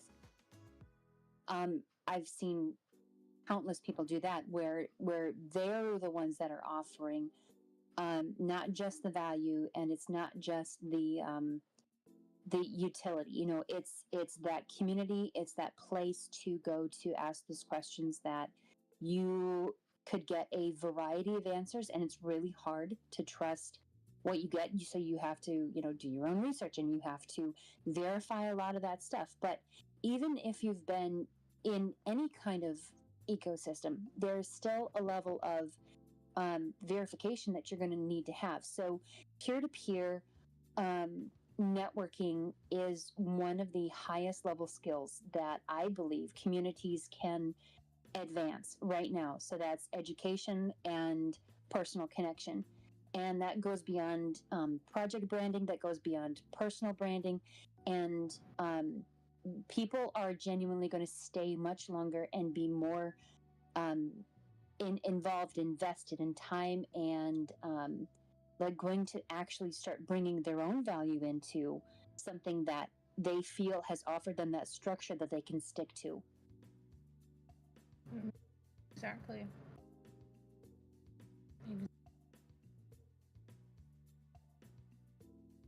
Ultimately, too, it's just like sharing, and like you said too, like people have shared interests, right? There's a likeness to it, there's an energy to it, and it provides a home for certain types of people to feel welcome and inclusive and free to express themselves as well. And so, yeah.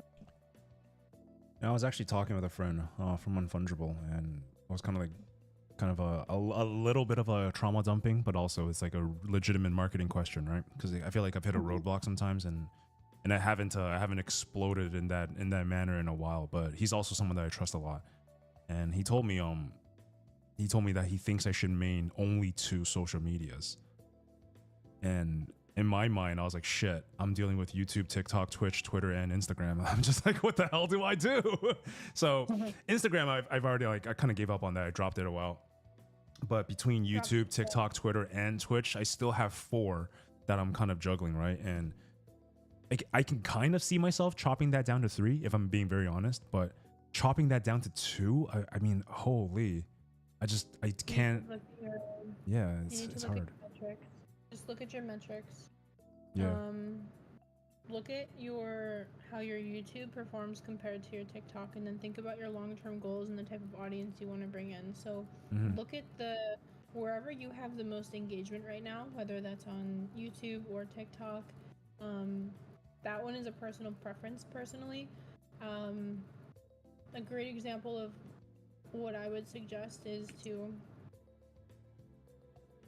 just which I'm sure I think you're already doing, just share your reels on YouTube. Typically the type of content that performs better on YouTube is more game guide, direct gameplay, instruction, talking about game environments, really talking about the features and stuff like that. That would do learning stuff. Learning stuff, or just even funny things, but like funny things that still capture some sort of like learning or something like that. Yeah, educational content. Like TikTok is like the attention, like fast transitions, dopamine, like in your face, like big bold letters and stuff like that. As a person who like went through weird phases and now I again consume content, I don't go to YouTube for like shorts, or I go to, if I want to laugh, I go to Instagram for memes and for really dumb videos. Yeah. I see. Gaming content actually. And then if I want gaming content specifically, like if I'm looking up even specific creators, then I go to TikTok. Yes. So I would say like post your more, if you do have more of like a tutorial-esque short that you just like happen to make, like put those on YouTube. Don't prioritize YouTube. And just telling you, just from a marketing POV, the only types of people that we're bringing on and paying from YouTube and adding to our list are the people who are providing those like top 5 games, or we're not really paying those types of people. We're picking like 2 of those guys, and then the most of the creators that we're picking and paying, like for example, right now we have a couple of Twitch guys and they don't even really have large audiences. Like one has like actually almost a little more followers than even I do on my personal Twitch account, and we're paying him $4,000 a month to advise us bi-weekly. Okay. And yeah, so I would focus and prioritize on Twitch, because Twitch creators are very expensive, and Yes. you want your name on all of those lists and rosters, and you want games picking you up for sure. And VTubers, for example, loaded.gg has a whole list of VTubers. They fucking love VTubers.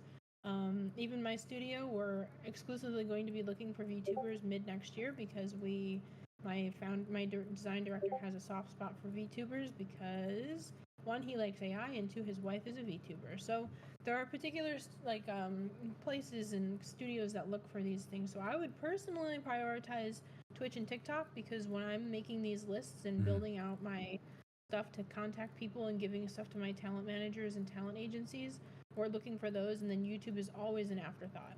So again, unless you're more into like making that educational longer form content, but it's just put your secondaries on YouTube and then focus. I would actually, not to like coach you, but no, please, I'm taking notes right now. Literally. Yeah, I would focus on your Twitch and your TikTok for sure. Yeah. Do you think I should keep my Twitter as a separate entity? Because my one of my marketing guys from Unfungible, he basically said like Twitter is your main like Web3 or whatever funnel, right? Like that's fine. But then if I have that same angle going, I should keep Twitter to only Web3 stuff, and then TikTok to Twitch, and YouTube as the afterthought on only Icebreaker TV gaming stuff. I wasn't 100% convinced if that is the strategy I should go with. But like, what are your thoughts on that, Shelby? I noticed because I stalked you. I told you still had stalkers. And I thought about it. And I was thinking that I was like, oh wow, I've been in this mindset before, because I'm in the same boat actually. So personally, I think the best thing to do, because that's actually something I was trying to figure out for myself as well, I think the best route for you would be to try to, again, merge your communities, because if you can get sure, you're doing stuff for Unfungible and stuff like that, but not all your posts are Web3 related, right? Yeah. And then again, you can, if you bring your community from Twitch onto your Twitter, or if you tap into that audience, then you don't need to worry about making those posts and not having people who don't care about it, because you have a mixed audience. So yes, because like half of your followers might not, maybe because 1/3 of your followers might not be Web3, but they're not going to see all the other Web3 guys posting. Like, they don't have the same timeline as you. They just see what you put out. Interesting. So I think that you should combine it all, and I think that you should definitely just keep it up, but I think that you should be more selective about the content that you post up on your personal Twitter for now, and I think that you should work on your funnel.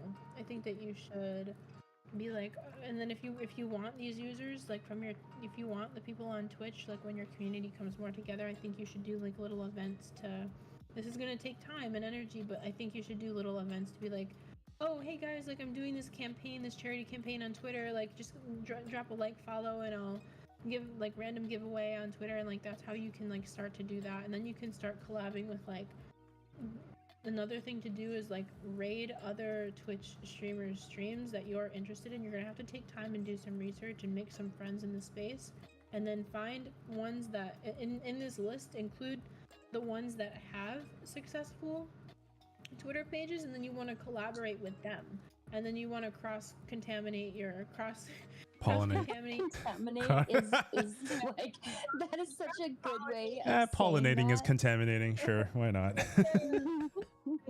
Your icy poops, but oh jeez, with your worms. Oh god. Yes, that's what I would do, and I write it all down because I'll forget. But I think that's what you should do, and I think that you should contain it all in one, because it's just managing all these different pages is going to be too stressful for Yeah. you. And then yeah, have the 3. Don't do 2, but have the 3.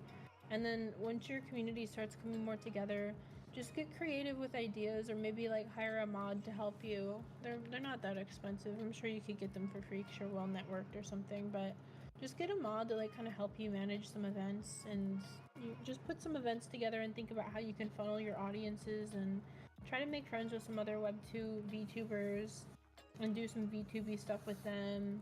I don't know, maybe even like leave your character on for 24 hours without you there, and then they have to like guess when you're there and when you're not there, and I don't know, dude. Maybe Wait, do that's a something like thing? that. Well, maybe actually people really enjoy sleeping streams. So if you did a 24-hour stream and you were like sleeping, Oh if you're God. sleeping as your YouTuber, I would totally tune in there and I'd be like, hey. Oh jeez. But that's the thing though. I'm not a girl. Like you know Emmy No, right? no. It happens like with guys. Like it's a Really? thing. I've seen them. Yeah. Oh jeez. This is a VTuber. Ways.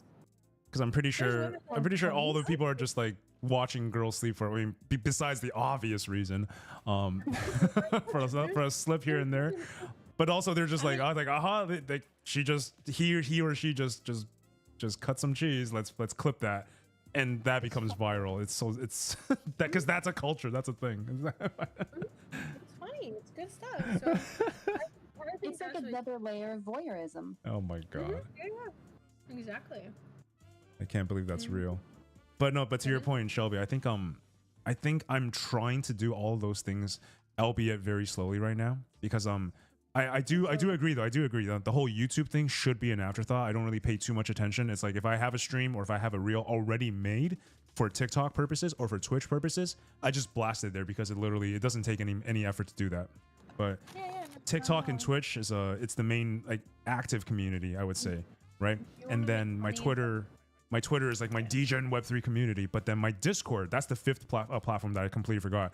My Discord is that home hub that kind of brings everybody together, albeit being very not that populated right now, but I do want to make it like my home hub. But it's just, oh man, just 5 platforms, so much to do. Don't worry about the Discord too much. They'll come in. They'll come in and hang out. Look at us. We're hanging out right now. Don't worry about it too much. Focus on the other platforms. Focus on bringing people in. Think about campaigns and other creators that you can collaborate with who are within your range, where you can cross-pollinate communities, because that's honestly like the only way. You have to cross-pollinate, and then from there, well, one, you have to create your content, then you cross-pollinate and you support other people, and it's the supporting other people that's going to bring that one sense of validity, the sense of trust, and then 3, it's gonna, once you cross-pollinate and get the extra viewers coming in, that's how you bring more viewers, newer viewers. And so then of course, even though you may be cross-pollinating, there may be more people that like you compared to the other person, and there's nothing wrong with that. And so that's how the growth happens, and that's how people get discovered. So True. Yep. Starlight, Ippy, and Rebirth are all excellent at that. It's actually nuts. They're so much better than me in that regard. Like it's unbelievable. I definitely need to do more. well, don't say other people are better than you. Don't do that. Words are powerful. Just take inspiration from them and own it, and be like, I am this too. I just have to find it within. I tell him that so often. He downplays himself and his skills, his individual voice. Like I'm not even talking about how you sound. I'm talking about like your voice, how you phrase things through your experience, and the things that you've gained.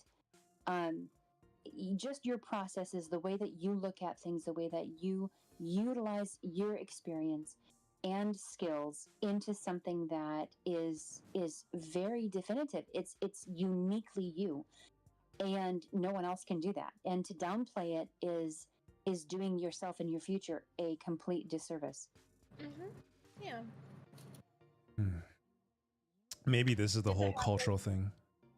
No, it's habit. I mean, it's habit. We all yeah, do it. We all you're do right. it. It is a habit thing too. Yeah. It's like it's not even really anything that we can control sometimes. Like it's just like something that we have to remind ourselves. Like I have thoughts like that, but I work every day. I'm like, I work on it, and every single time I have a thought like that, I correct it in my brain, and I'm like, no, do the fucking shit. You're gonna do the fucking shit. Like I do that. I'm like, because like life's not easy. Like I don't know, just sharing personal experiences. Like I was hurt pretty bad this year and stuff like that, but and I was questioning like, oh, is there something wrong with me? Like, did I, like what, like what's like wrong? Everyone's telling me there's nothing wrong with you. You're so bubbly and fun, but yet why am I being treated bad? So like, Yeah. yeah, like, or I don't know. So anyway, I was pretty hurt this year, but then I was like, no, you know what? I need to like stop thinking in that kind of way and be in an abundance mindset because I saw a video. I wish it was a person, right? We all wish it was like someone, but we live in this society now where, like, to be honest with you guys, I spend 99.9% of my days alone, working all the time. And unless I'm at conferences or unless I'm like exclusively making plans to hang out with someone, I'm like a person who lives alone 100%. But anyway, I saw this video, and this woman was saying, I never forgot it. And it was, she's like, people aren't attracted to sad people. They're attracted to, like, they're like rich and successful people are happy and they're smiling. Like, they're the whole, like, you're rich and, yeah. Like, no one wants to be around the person who's, like, sad or upset all the time. Like, everyone wants to be around the happy person who's smiling. And I was like, shit, like, yeah, if I allow myself to be hurt by like a man or like other people, I wouldn't even say like a man because men don't hurt women. It's guys, right? Guys and boys hurt women and do things in ways that aren't mature that end up leading to pain. A true gentleman knows how to end things properly and communicates well. So anyway, might not like it, but like there's a difference between the two. And like one of them you're able to still be friends with after the other one you're just like, oh, I don't even care about you. Anyway, so like it's just like after I heard that it was like, if I'm going to be like a leader or a creator, like you do need to find the sense of like genuine happiness within yourself and like go on that journey and like try to make the corrections and radiate that warmth and love, because that is like what's going to light other people up as well. And like that's actually a truly special thing that I learned that like not a lot of people can tap into either. Like we can bring it out of each other in these smaller groups, but like I went to a lot of conferences this year and met with a lot of people, and a lot of these like people are missing like they're not missing anything. There's just like a lack of deeper connection.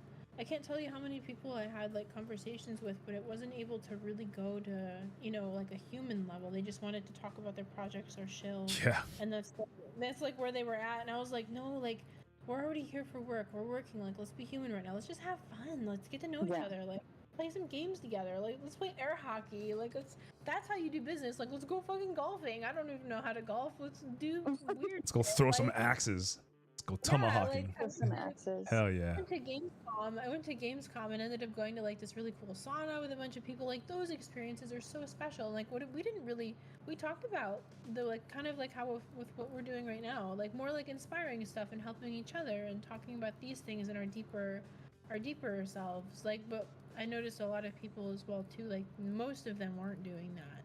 So I was able to cultivate like a small clan or like I don't know, make friends with a small clan of people this year who are like have really wonderful hearts. And I did a lot of reflection and I was like good, like energy, like, and it's not like it's a new discovery, but like directly experiencing that like energy attracts is absolutely like wild right now. Even like right now, like energy attracts, like we're all here right now because we have like a similar like energy or essence or something that's like pulling us together, and we had a lot of fun tonight and it was great. Like this stuff is really special. So yeah, looking out for each other is important. Dude, Shelby. That's beautiful. If it wasn't 3:50 a.m., I would say, can you just come here like every single? Can you just live here, please? That'd be amazing. Yeah, thank you. No, this is the kind of stuff I miss. Like I was so isolated the last like few years of my life because I was in a relationship that was really isolating. But this year has been me getting my life back and being like, human again. So not that I wasn't human before, but I was pretty much living like a wizard hermit. And you know what? I don't regret it. I was wizard hermiting for like 4 years and literally just like working in Web3 and just like grinding at these studios, but not really networking or getting to know anyone because like, I don't know, I was busy helping being a therapist for my partner and everything, but I needed to do that to learn. So here we are.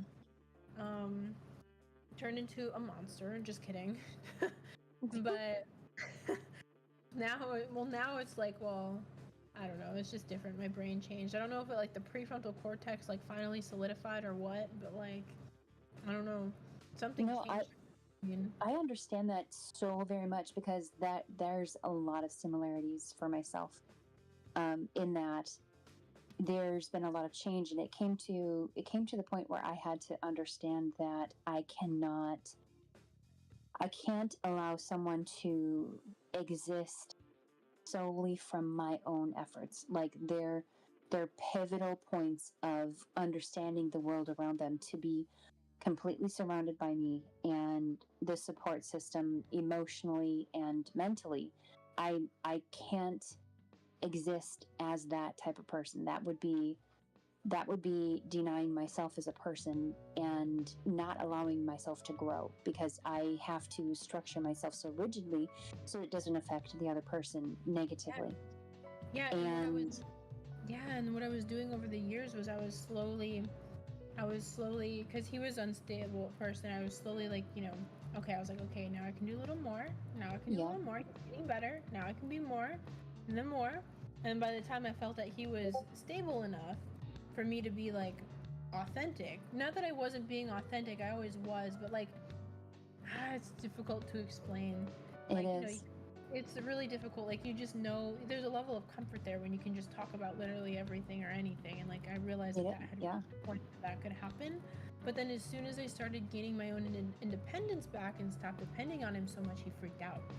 And then the dynamic was changing, especially as I got my independence back, and then again started building started doing more on social media and kind of getting back to being myself and doing. As soon as I started getting back to he wasn't my top priority anymore. It was like hobbies, and then me, and then doing stuff, doing self-love, and then trying to like get back on the social media train and all of that. Then he freaked out. Like, to this day, I'm still getting like 8-paragraph long emails from him like once a month being like, I don't even know who you are. That's so wild. Your Twitter content sucks. And I'm like, it's fucking funny, man. It's not supposed to be. I don't know what you're thinking it's supposed to be, but it's not supposed to be anything. And I'm like, dude, you're not even trying to do anything. So like, what are you doing stalking me, man? And he's like, I had to block, and I'm just like, I don't respond at all. Nothing. Yeah, but because nobody asked you, bro. I didn't bring this to you and ask your opinion. You're connecting to me, so apparently you need me. I don't need you. Exactly. And he like it's almost like it's a therapy session where he's like venting, and he's like, I could never be your friend again. I'm like, okay, great. No, I don't want to be your friend. You're not a nice person, and you're not nice or kind to other people either. Like, that was actually the number one reason why I didn't want to be in the relationship anymore. Just wasn't a kind person to other people. Like, not, just like being like, oh, I wish someone would slash their tires, or I would hurt them right now if I could, like saying stuff like that. I was like, that doesn't even cross my brain. And then I'm like, what am I doing and living in a house with this person? Like, no way. Like, no way, man. No, that's not how we live. Like, there's other things to, I don't know, but like, that was the biggest thing for me. So I was like, dude, I can't live with this violence. Then he started like breaking windows, and then as soon as like I did more with like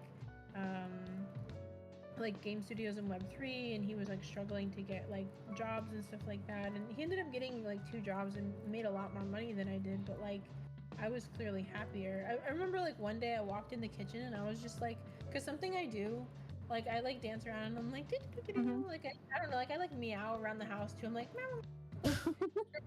I was like super happy that day because we did something for this was like last year, like at the very end of the relationship, like in like October of last year, and I was doing some stuff for Everreach, and it was just like a really good day, and I was like chirping around the house, and I like walk out into the kitchen and he was out there, and then he was like, I can never win, can I? And I was like, oh jeez, this shit again. I was like, what do you mean? They always talk about them never being right, them never winning, them never one-upping us. It's narcissistic behavior, and they literally put the mindset towards you, like they project that onto you, that everything you do is to one-up them. Yeah. And then, so like in these emails, and he's saying like, oh, you're a manipulator, you're a narcissist, and you're all I'm like, dude, that's you. I'm like, dude, I was like creeping fucking cat girl Well, like, dude, the one time I used a dating app in my entire life, because I never really had to, I always picked from my garden because that's just the best thing that anyone could ever possibly do, I think, in my opinion, because that's like I you're think meeting I people. love you. Oh my goodness, that's so good. The one time I used an app to meet a guy, and the first red flag, actually, one of the first things he ever said to me was, "Oh, I never went on a date with a conservative before," and I never even told him my affiliations, and nor am I really politics, and I'm not really into politics either. But like, anyway, I gave a nerd a chance, and then I knew this guy like needed help, and he had all these issues, and I was like, you know what? I'm still having a great time with you because my job right now is miserable, and I have fun with you, and I'm gonna give you a shot. He was like, and like, I don't date for money. I don't date for any of that. I date for like soul, whatever. Yeah. I don't know. Some people Yeah. might call me stupid for that. I don't care. But like, I It just had a shouldn't good be time. that way. So I was like, I'm going to date you because you're safe. Like, you're not probably gonna not cheat on me. Like, this is fine. Like a great wow. relationship, all these other things. But then like, I learned that like he had no money, he was super poor, drove like a 2004 Honda Odyssey. I thought it was actually kind of cool because it was a gold minivan, and my email address was like the van. So I was like, shit, this is cool. I thought it was very hipster-esque.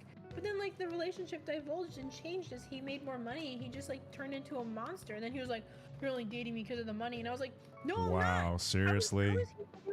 I was like, bro, I was here when you had nothing. Like, I've been here since day one. Like, I'm literally just like a cat girl just trying to make it in the world. I'm like, I don't know, ex-weeb, gamer person. Like, I was just trying to like have a fun, relaxing relationship, and this dude just like manipulated it and turned it into this like crazy shit. Like, I was like, dude, I'm just trying to chill and have a good life with somebody, like, and build together. Like, and now, at the time, I wasn't thinking this way, but like now, I'm like, shit, I want to build together with someone. That'd be so fun. Yes. Like, you remember like Jenna Marbles and her boyfriend? I don't know if you guys ever watched her content, but like it was just like so fucking funny because like they just like had a good time together, and the commentary and the banter made the videos so much better. But like, I don't know, now I'm at a point where it's like I want to build with someone and like build an empire and have a great time and chill at the same time too. Yeah.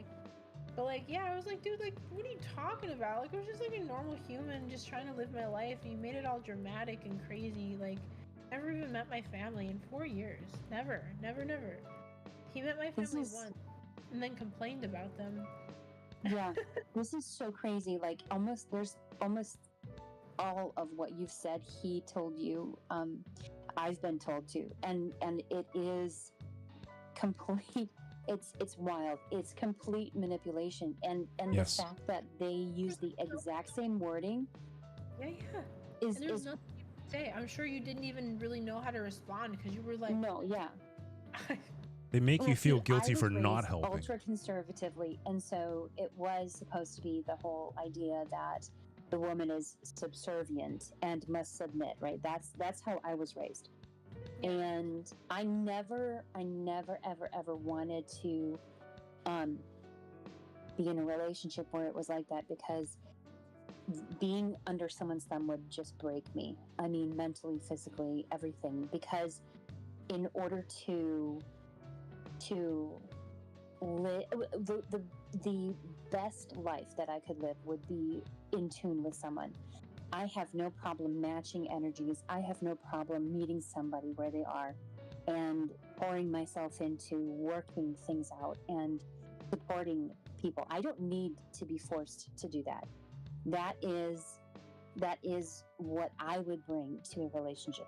But to have someone who is trying to take what I give and literally force it into their idea of what support should be is it blew my mind. It utterly and completely shattered my mind that someone who says that they love someone would take someone apart down to everything and then have justification for their actions in every way. And I still am so completely in shock by this.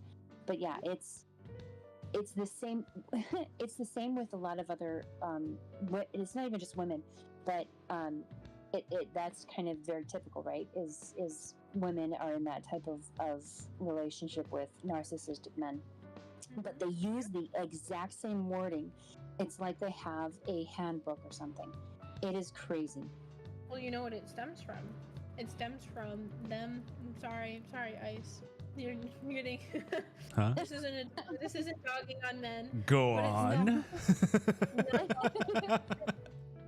Men who do this, they don't. What I've noticed, at least, is that, especially from my experience, because oh my gosh, I even like I wrote my thesis on him. I used him for my experiments. I used him for my college degrees as my like case study because I was going through. Wow. I did everything. Everything I did, like, I put so much time and energy into this relationship to figure out how to help this person, and all of these, like, everything I know about psychology, by the way, is not even mainly from the degrees. It's because I went through life experiences that were so fucking challenging and hard, and I was doing everything I could as a partner to, like, I was pretty much acting like I was married. I was just trying to do everything I possibly could to try to help him on spiritual levels, because I'm also very esoteric and very spiritual. I'm part of a couple temples. I'm actually a priestess, by the way, but I don't tell people this. I take care of there's 3 temples, particularly in Orlando, and I help take care of them and manage them, and there's a lot of old people that need help and a lot of turnover that's happening. But anyway, so, like, I tried, like, you know, I mean, everything and anything. I never yelled at him. I never insulted him. I never called him names. I never did anything that was directly, even when I wanted to, right? And it led to a lot of self-growth. Like, there were, you know, there's times, like, especially when you're fighting or when you're, like, you know, at it, where you want to withdraw into yourself, you want to pull away. In those particular moments, I trained myself to close that gap and actually, you know, like, go for a hug and actually try to reconcile. And it does work, actually. And it's the, you know, the best relationship saver ever. But the problem is when the respect isn't there, and these people, and, like, especially with the men, where they don't have, it's temporary and it wavers, but when they don't have an established sense of purpose that they're pursuing for themselves, then this is what it is. And then when there are with women who have a sense of purpose and are building and do have that stability and things that they don't have yet within themselves, it can bring that sense of insecurity out, because men naturally do want to lead and provide. And so on a subconscious level, they feel like they can't do that. So it leads to insecurity, and then it leads to them feeling insecure about themselves, and then it exhibits itself in this type of behavior. And I don't think, like, a lot of men had the role models that they needed growing up in this particular generation. And it's okay. And then but the other problem too is that I feel bad for men as well, because, like, men and women are programmed very differently. We're, you know, we're 2 halves of one whole. But, you know, like, men are visual creatures, and we're living in this world that's, like, over-sexualized and encourages short-term relationships and hookups, and there's temptation everywhere, and you're constantly reminded that something could be better, and there's women everywhere. More than ever, you're exposed to things. And so, like, I feel like for men too, it's also harder to, like, not to bring this up, but, like, you know, cut certain addictions to certain websites and platforms, because they're really unhealthy for relationship sustainability, and for women too, actually. And then, like, I feel like those things cause relationship issues as well. So, like, a lot of it is because, like, the physical needs to be there, right? The physical attraction, the sexual relationship needs to be there, and the spiritual relationship and the intellectual one at the same time, for a nice balance. And having that and working towards that, and having a partner who's also willing to do that, is really difficult, and difficult to find. And you don't even need to find it, but, like, difficult to have someone who like, you know, cares and loves you enough to want to do that too, and it brings the best out of them as well. But, like, I noticed that it comes out from the insecurity, from them, like, not have, because I don't see this in men where they have a sense of purpose. The men that I know, that I see and experience, that have a sense of purpose, they're fine, they're peaceful, fun creatures, they're great. But the ones who don't, I noticed that, or maybe they feel like something is lacking, or they're not communicating about it, or feel threatened by their woman. I think that's when it comes out. And women never, like, intentionally threaten a man ever. I don't think that's not what women want to do. Women just want to snuggle up and be loved and have a good time. But, like, if you have something that he doesn't have that he wants, that creates an imbalance already and an issue. Unless he's super chill and feels confident in himself. So it's just, like you said, the confidence thing. But I think that's just the issue, really. It's just like a matter of working on themselves and finding that sense of purpose. And I would even I told my ex that too. I was like, we had very open communication. I was like, hey, like, I hate to say it, but like, I think that in order for you to grow, we need to break up, and I need to not be in a relationship for you. And I think you need to go through these traumatic experiences to grow. And he didn't like it. But I think I'm right. Yeah. Well, I don't even think, I know I am. And like him even sending the emails like years later, like literally using it as like a documentary blog is proof of that. And I'm like, you know what? The best thing that I could have done is actually let go of this person so he could go through this healing journey. So I don't take these emails as like direct insults. I take it as part of his healing journey. But I don't respond. And some of this stuff I can't help but laugh. But it's just really, really funny to me. I don't know. But how about yourself, Shelby? Would you say, because I read this somewhere, right? It's like when a couple breaks up, especially a couple that have been dating, almost married, or are divorced from marriage, usually one of the two will have like an instant glow up, and you really can tell like who was being held back, right? Do you feel that in your life? Do you feel like the shackles are free? You're so much better of a person than you were compared to like I don't know, like a year ago? You feel that. You feel that though, right? You don't have to say yes or no, but if you feel that, honestly, if you feel that that is a yes. Honestly, that's it, right? If you feel that's all that matters. I can't even begin. Like this whole year, I have felt so much love and more love and abundance than I ever felt in that relationship. My friends and everyone has been like, "Oh, you're glowing." And to be honest, I knew the relationship was ending, so something that women do as well, it's different from men, and not all, but women disconnect early. They like, what happens is she fights for the relationship and fights and fights and fights. It doesn't have to be literally fighting, but like she tries, and then she slowly gets quiet and quiet and quieter. That's when she's done. And this could happen 6 months before the end of a relationship. This could happen a year before the end. I knew 2 years. Halfway through the relationship, I stayed for 2 extra years to try.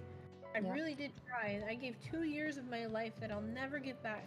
Like 2 years of my youth and my prime that I'll never get back, that I didn't put into other things. I sacrificed business and all these other things to try for this relationship, and it didn't work. And I knew when we moved to Philadelphia, and he did something that made me realize that he was not the one for me. So I was going through like a bunch of appointments and VA stuff, and I had to get my blood drawn. And we were doing some nomadic living in the United States where we would like live in a state or a city for a few months and then pack up. Well, I was better at packing the van than he was. And we were moving. Yeah. So here we go. We were moving. All doing all the heavy work, right? As a 5'5" woman when I'm dating someone who's like 6'3", right? That's wild. Yeah, seriously. Anyway, he had an attitude too. He was super sassy and just like rude all the time. I can't stand the rude, sarcastic comments. Like, you can do it if it's funny, but don't direct it at me, man. But like, 'cause I didn't do shit. I'm just like, you're innocent. I'm just like sitting here. Just a chill guy.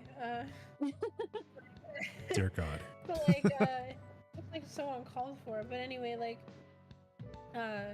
I had a medical appointment for the VA that I like could not miss, because like the VA, like when you get out of the military, you get compensation for life.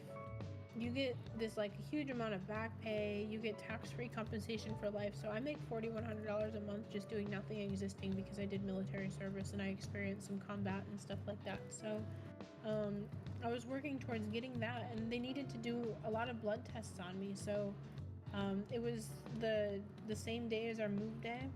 I asked him multiple times. I was like, hey, can we wait a week? Because I know when they take my blood, like I told him, I was like, when they take my blood, I get really sick. I get really sick, and I need time to rest, and I'm probably gonna pass out because it happens every single time. And he just didn't. He was not compromising. He was like, we can't do this. We can't do it. I have to leave this day. And I was like, okay. So I like took an Uber and I did all my blood tests, and I passed out for 4 hours. And he did not come get me. He didn't call me. he didn't. Well, actually, he did call me, and he didn't even ask if I was okay. He just called me, yelling at me, asking where I was, saying I was a waste of his time and disrespectful. And I passed out. Like, I actually like passed out and had a medical like emergency because of like the tests and stuff that they were doing. He didn't even come pick me up when I woke up after I told him. And then I got back, and then I found the van wasn't packed, and then he like was screaming at me to pack the van. So not only did I pass out for 4 hours that day, and I felt really bad. We ended up leaving around like 2 or 3 a.m. because he like would not pack the van, and he was just yelling at me and yelling at me. Didn't even like say sorry or didn't even like ask if I was okay. He actually what he said was, "Oh, you look like shit." Like he would say things like, Yeah, "Don't talk yeah. to me that way." And like, yeah, it's that reflection on, you know, he's shoving his negativity onto you because he can't deal with what's going on internally, and he cannot stand that he needs you to lift him up, but he also cannot stand that you are existing in a better plane than he is. Oh god, that was another thing, and he would tell me all the time. He was like, "Oh, if you get your PhD," or even as Everreach like hit the 300K follower mark because of the marketing campaigns and stuff that I was doing, like I was getting nasty emails and stuff from him being like, "Oh," it was really weird. And even throughout the relationship too, like he was always like, "Oh, you're like living my dream," or "You're working for game studios. I wish I had that." And I was like, "Dude, I have to like fight for it, man. Like, Yep. you have to, like, fight for that shit. If you want it, you gotta fight for it tooth and nail." I was ruthless with my resume writing and all of the research I did by myself, by the way. Like I was like cutthroat. Like you have to do it. You have to cut the throats to get to where you want to go, and you have to put the work into yourself and like radiate love and energy, because again, that's what gets you higher places. Like it's not the, you know, it's the connection anyway. But like, yeah, so like that sealed the deal for me. Like we drove all the way to Philly, and he was just like rude and mean to me, and then we get there and we unpack, and he just like, I just like broke down crying that day, and I was like, "Dude, like I can't be in a relationship with you anymore." And then he apologized. He was like, "I'm sorry, like I was just under a lot of stress and I didn't know how to express it." And That's was, wild. Yeah, but I knew That's that such a cop out. Yep. And then multiple, and then I watched, right? And then every single time I was sick, I had pneumonia for like 6 months. I was super sick. I actually even got sick this year because I'm kind of like prone to respiratory issues. Kind of sucks. And it doesn't happen. I don't know. It just really sucks. So, I think I actually got it because I got laryngitis because I started doing more spaces and I wasn't used to it. Now I'm used to it, but like I think I was talking too much, and then I got like a respiratory disease. But then I found out the house that we were living in actually had like a mold that I was allergic to. But I got super sick, and then he just wasn't there for me again and put me down and called me gross and said that my coughing was annoying and like all of these other things. What the hell? And it just, like, yeah, and then like it just kept happening, and then I got like, of course I got like a nose surgery. I always wanted the nose surgery because I had an ethnic like Middle Eastern nose. But I kind of wanted it more because like so often he would like look at other women, and I would see, because I'm very observant, he would like look at other women, and it was obvious too, and it embarrassed me in public so much. And then he wasn't like a super good looking other guy himself. He was okay, but I thought that he was like safe, you know. But like, anyway, so he would call me ugly all the time, or he would say that like, "Oh, you're too tall," or "Oh, like," and I'm not that tall. I'm like 5'5", but I wasn't as that's wild. But I wasn't. But I'm not like a 5'1" cute Asian. So like, he'd be like, "Oh, you're like, your boobs are too small," or "Oh, you're ugly," or "Oh, like your nose is ugly," or "Oh, this or that," or like he would like make fun of me. Like he would do this thing that would actually really hurt my feelings, where he would like take his hand and then like put it over my face and close one of his eyes, and then just like look at my body, and he'd be like, "Oh yeah, that's better." Yeah, he would do that like all the time. What and it in the hell? Actually talking about that right now is kind of making me tear up. But like, yeah, he would do that to me like all the time, and it would hurt my feelings so bad. Who does that shit? What the fuck? Who does that? Yeah. And That's he would do it like a joke. too. And then I told him, like, trying to be communicative. I was like, hey, it like really does hurt my feelings. Like when you do that, like it makes me feel not pretty. He's like, oh, you are pretty. Like you're beautiful. I'm just teasing you. And I'm like, no, you're not. Like you're not teasing me. And then like we would get in arguments, and he'd be like, oh, I think I'd be nicer to you if you were better looking. And I was like, what kind of girl do you think you're gonna like freaking pull? Like I'm like a 10 out of 10 model. Like look at yourself. Like what do you think you're gonna pull? Like who do you think you are? The problem was I had like been so kind to him that his ego had grown out of his ass, like more than the poopies that we were drawing earlier. And like it just like he just had so much like that kind of confidence, like because I never once called him ugly or made fun of him or the way he looked or anything like that. Right, so, like, right. But then he put me down, and so like I got a nose surgery, and then that was actually really bad too. And so like I actually like my mom and everyone came to like help take care of me, and then they offered to stay the whole time, but my ex was like, oh, I want to come help take care of you, and I was like, okay. And then as soon as he got there for the other half of my recovery, he called me a waste of time. He said that I was like gross to look at and he didn't want to be around me. And I was like, dude, I just got nose surgery. Like, what did you expect? I'm not going to be pleasant to look at. Like, it's not like, what are you expecting? How was he going to take care of it? I mean, like, what did that look like to him inside his head? I don't know. And he just didn't do anything for me whatsoever. I just continued to do stuff for myself. And I wish I asked my mom to stay there and help take care of me. And then so like I just, you know, that proved it, right? Like in your marriage vows, it's literally in sickness and in health, right?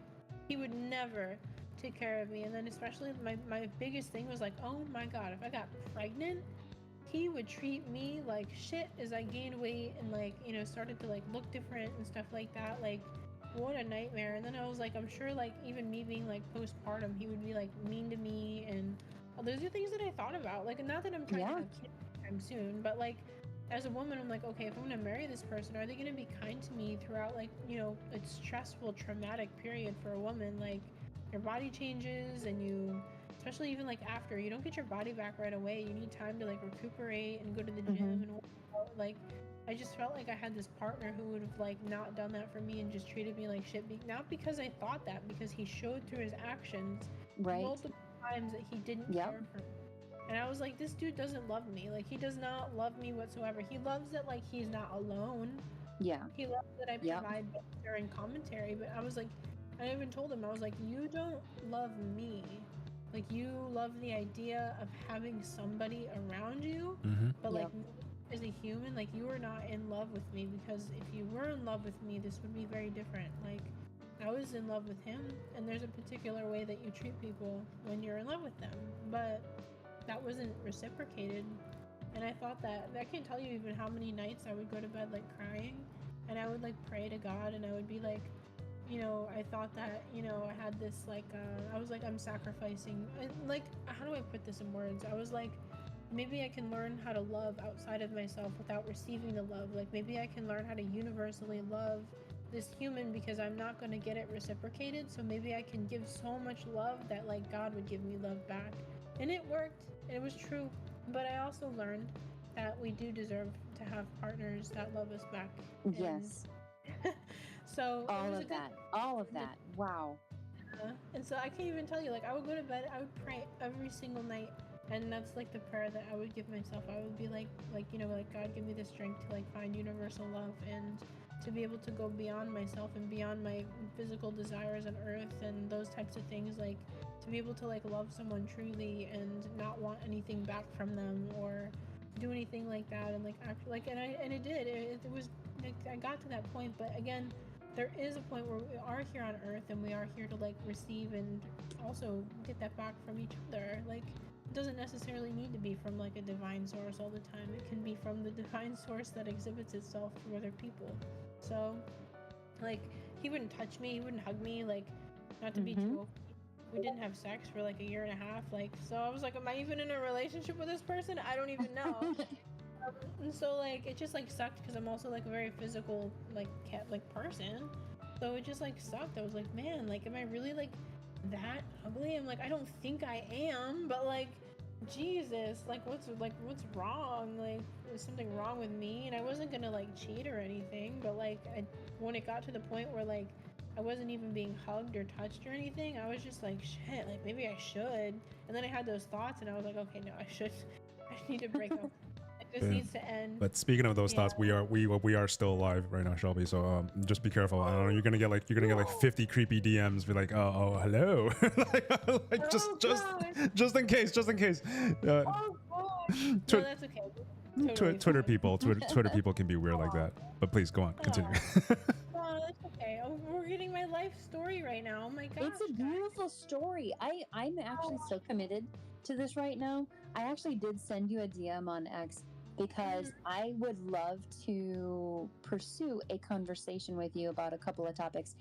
This is something that I've heard from not even half of the women in crypto that I've been involved with in Web3, but at least about a third of them have this type of mentality where we are so willing to give. We're so conditioned where there's just the instinct, but also our environment that has brought us up with this type of drive to be that type of person, and we just got with the wrong guy or whatever. And it's like the same echo. It's an echo of the same story. And I think for some people it drags them down and they continue to devalue themselves, and for others it really stops them from continuing down that path, and they start to become stronger in themselves and trying to retrace back to a point where they can cause that separation and stand on their own, because it's not that they're leaning on someone else, they have someone else full on weight on them. And I think the more that we hear about this, and I do believe I've read this before, the more that we hear this story spoken about, the more that we can recognize those situations that we put ourselves in, that during those moments we don't recognize for ourselves what they are. You know, we don't see that this circumstance, we should say and be strong in how we respond. We tend to, as people, it isn't just women, but it is a lot of times women who try to then make it better, or we stick that, extra 2 years in a relationship where someone is treating us like less than worthy of life. And for one thing, no one should live like that. And for another, there is no point to life like that. There is no point to living a life like that. Mm-hmm. No. And the difficult thing, like why the 2 extra years happen, is because it's so up and down, right? Yes. You have a sense of hope, and one day is good, the next day is bad. But for me, I actually had it mapped out. I was journaling, right? I actually had an Excel sheet, right? And I wanted to do a 3-month experiment to see if there was a pattern to the behavior. And every single night at 8 p.m. around that time is when a mental breakdown would happen on his end. So that sucked for me, because that's my prime time for creativity and all these other things. So my prime time for top energy was going into funneling into being like literally someone's therapist, because they're so insecure about their position at work, or because they're insecure about and it's great that these things can be talked about with your partner, but there's a difference when it becomes, one, violent towards them, and this could be emotionally violent or volatile, and then 2, a lack of respect for the time and energy that your partner is really giving you, because you're impacting their life as well. And that was something that he never really acknowledged either. It was, he always viewed oh, I paid for this or I paid for that, and I was like, okay, well, I could have paid for that too, but you chose to pay for those things. It was never oh, I realized that you spent 1,000 hours with me as I cried on a bed and talked to me about all of these things, and I even helped him mend his relationship with his family, because when I met him, he had because he's very dramatic, likes to start fights with people. That should have been my red flag. I've never been in a fight with any of my friends. Never, no argument, no nothing. He's in the arguments with his friends and family all the time, and I helped mend the relationship with his family. And I remember there was one day I was at his sister's wedding, and his mom had asked me, she's like, oh, is Chris being nice to you? I almost choked up and started crying, and I said, "No, he's the best boyfriend ever. He's doing great." And all of these other things, and I, I gloated him up, and I like helped his reputation, even with his friends, with other people. But like, behind closed doors, I was, always talking about the positive things, and that just like wasn't done for me. And like even my own secrets and stuff, like he would actually utilize my own secrets as topics of conversation with his friends to like, because he thought it was like funny or something like that. He wanted, because he didn't have any original content of his own, so like he had to like use like he just like didn't defend our unit and just didn't defend my own personal privacy or my own secrets, and would like kind of use my life and my hardships and stuff and make fun of them with his friends and stuff like that. To me, they didn't usually really laugh that much, but like he would try to do that, and I expressed that hurt my feelings too. Like I don't go and like talk about all your problems and try to make that like relatable content to relate to me and stuff like that. Like, no way, I would never do that. Like, and I don't even like, I'm not even the kind of girl who goes and talks bad about my boy. Like, if I'm dating, I'm not gonna go hang out with my girls and talk bad about my boyfriend. Like, Right? if I'm dating someone, I care about them, and I'm just trying to have a good time with the girls. I'm not trying to like get together and talk bad about the man that I chose to be with. Like, no way. So like, I don't do that behind people's backs or even in front of their faces or anything. So like, that would hurt me too. And there was just like a disrespect for like how I felt, and like every single time I would openly communicate. He had a degree in psychology too, right? Like, Oh my god.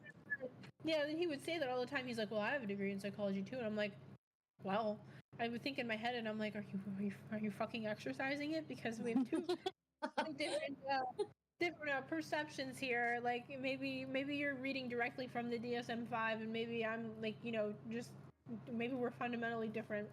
But I even like met. It took me like 3 years to get him to actually go to a therapist. And as soon as he started going to the therapist, he was like, "I'm going to the therapist. I'm this now. I'm this now." And I was like, "Oh Jesus Christ!" I was like, "Oh God, here we go. Now we're going through this." Like I don't even know. There was only one time in the relationship I ever yelled, and it was because I was hosting a spaces in a town hall, and there were 1,200 people in that one. It was the biggest one I ever did, and ever was talking and repping Ever Reach on. And he I went out. I literally was like, I'm going to go do this really important thing. And I walked out to the furthest corner of the house I could possibly be in. I went outside in the corner in the backyard, hidden behind bushes. And he opens the door and starts. I don't even remember what it was for. Oh, it was because like someone was supposed to come by and like clean the house because we work so much we had to like hire a maid or something like that. And like, which is not that expensive, but he like opened the door and screamed at me because I was just so busy. I didn't have time to tell him like when the maid was coming. I just said the maid is coming at some point today. Screamed at me while I was hosting this space. Luckily, like it was right after I pushed the mute button and someone else was talking.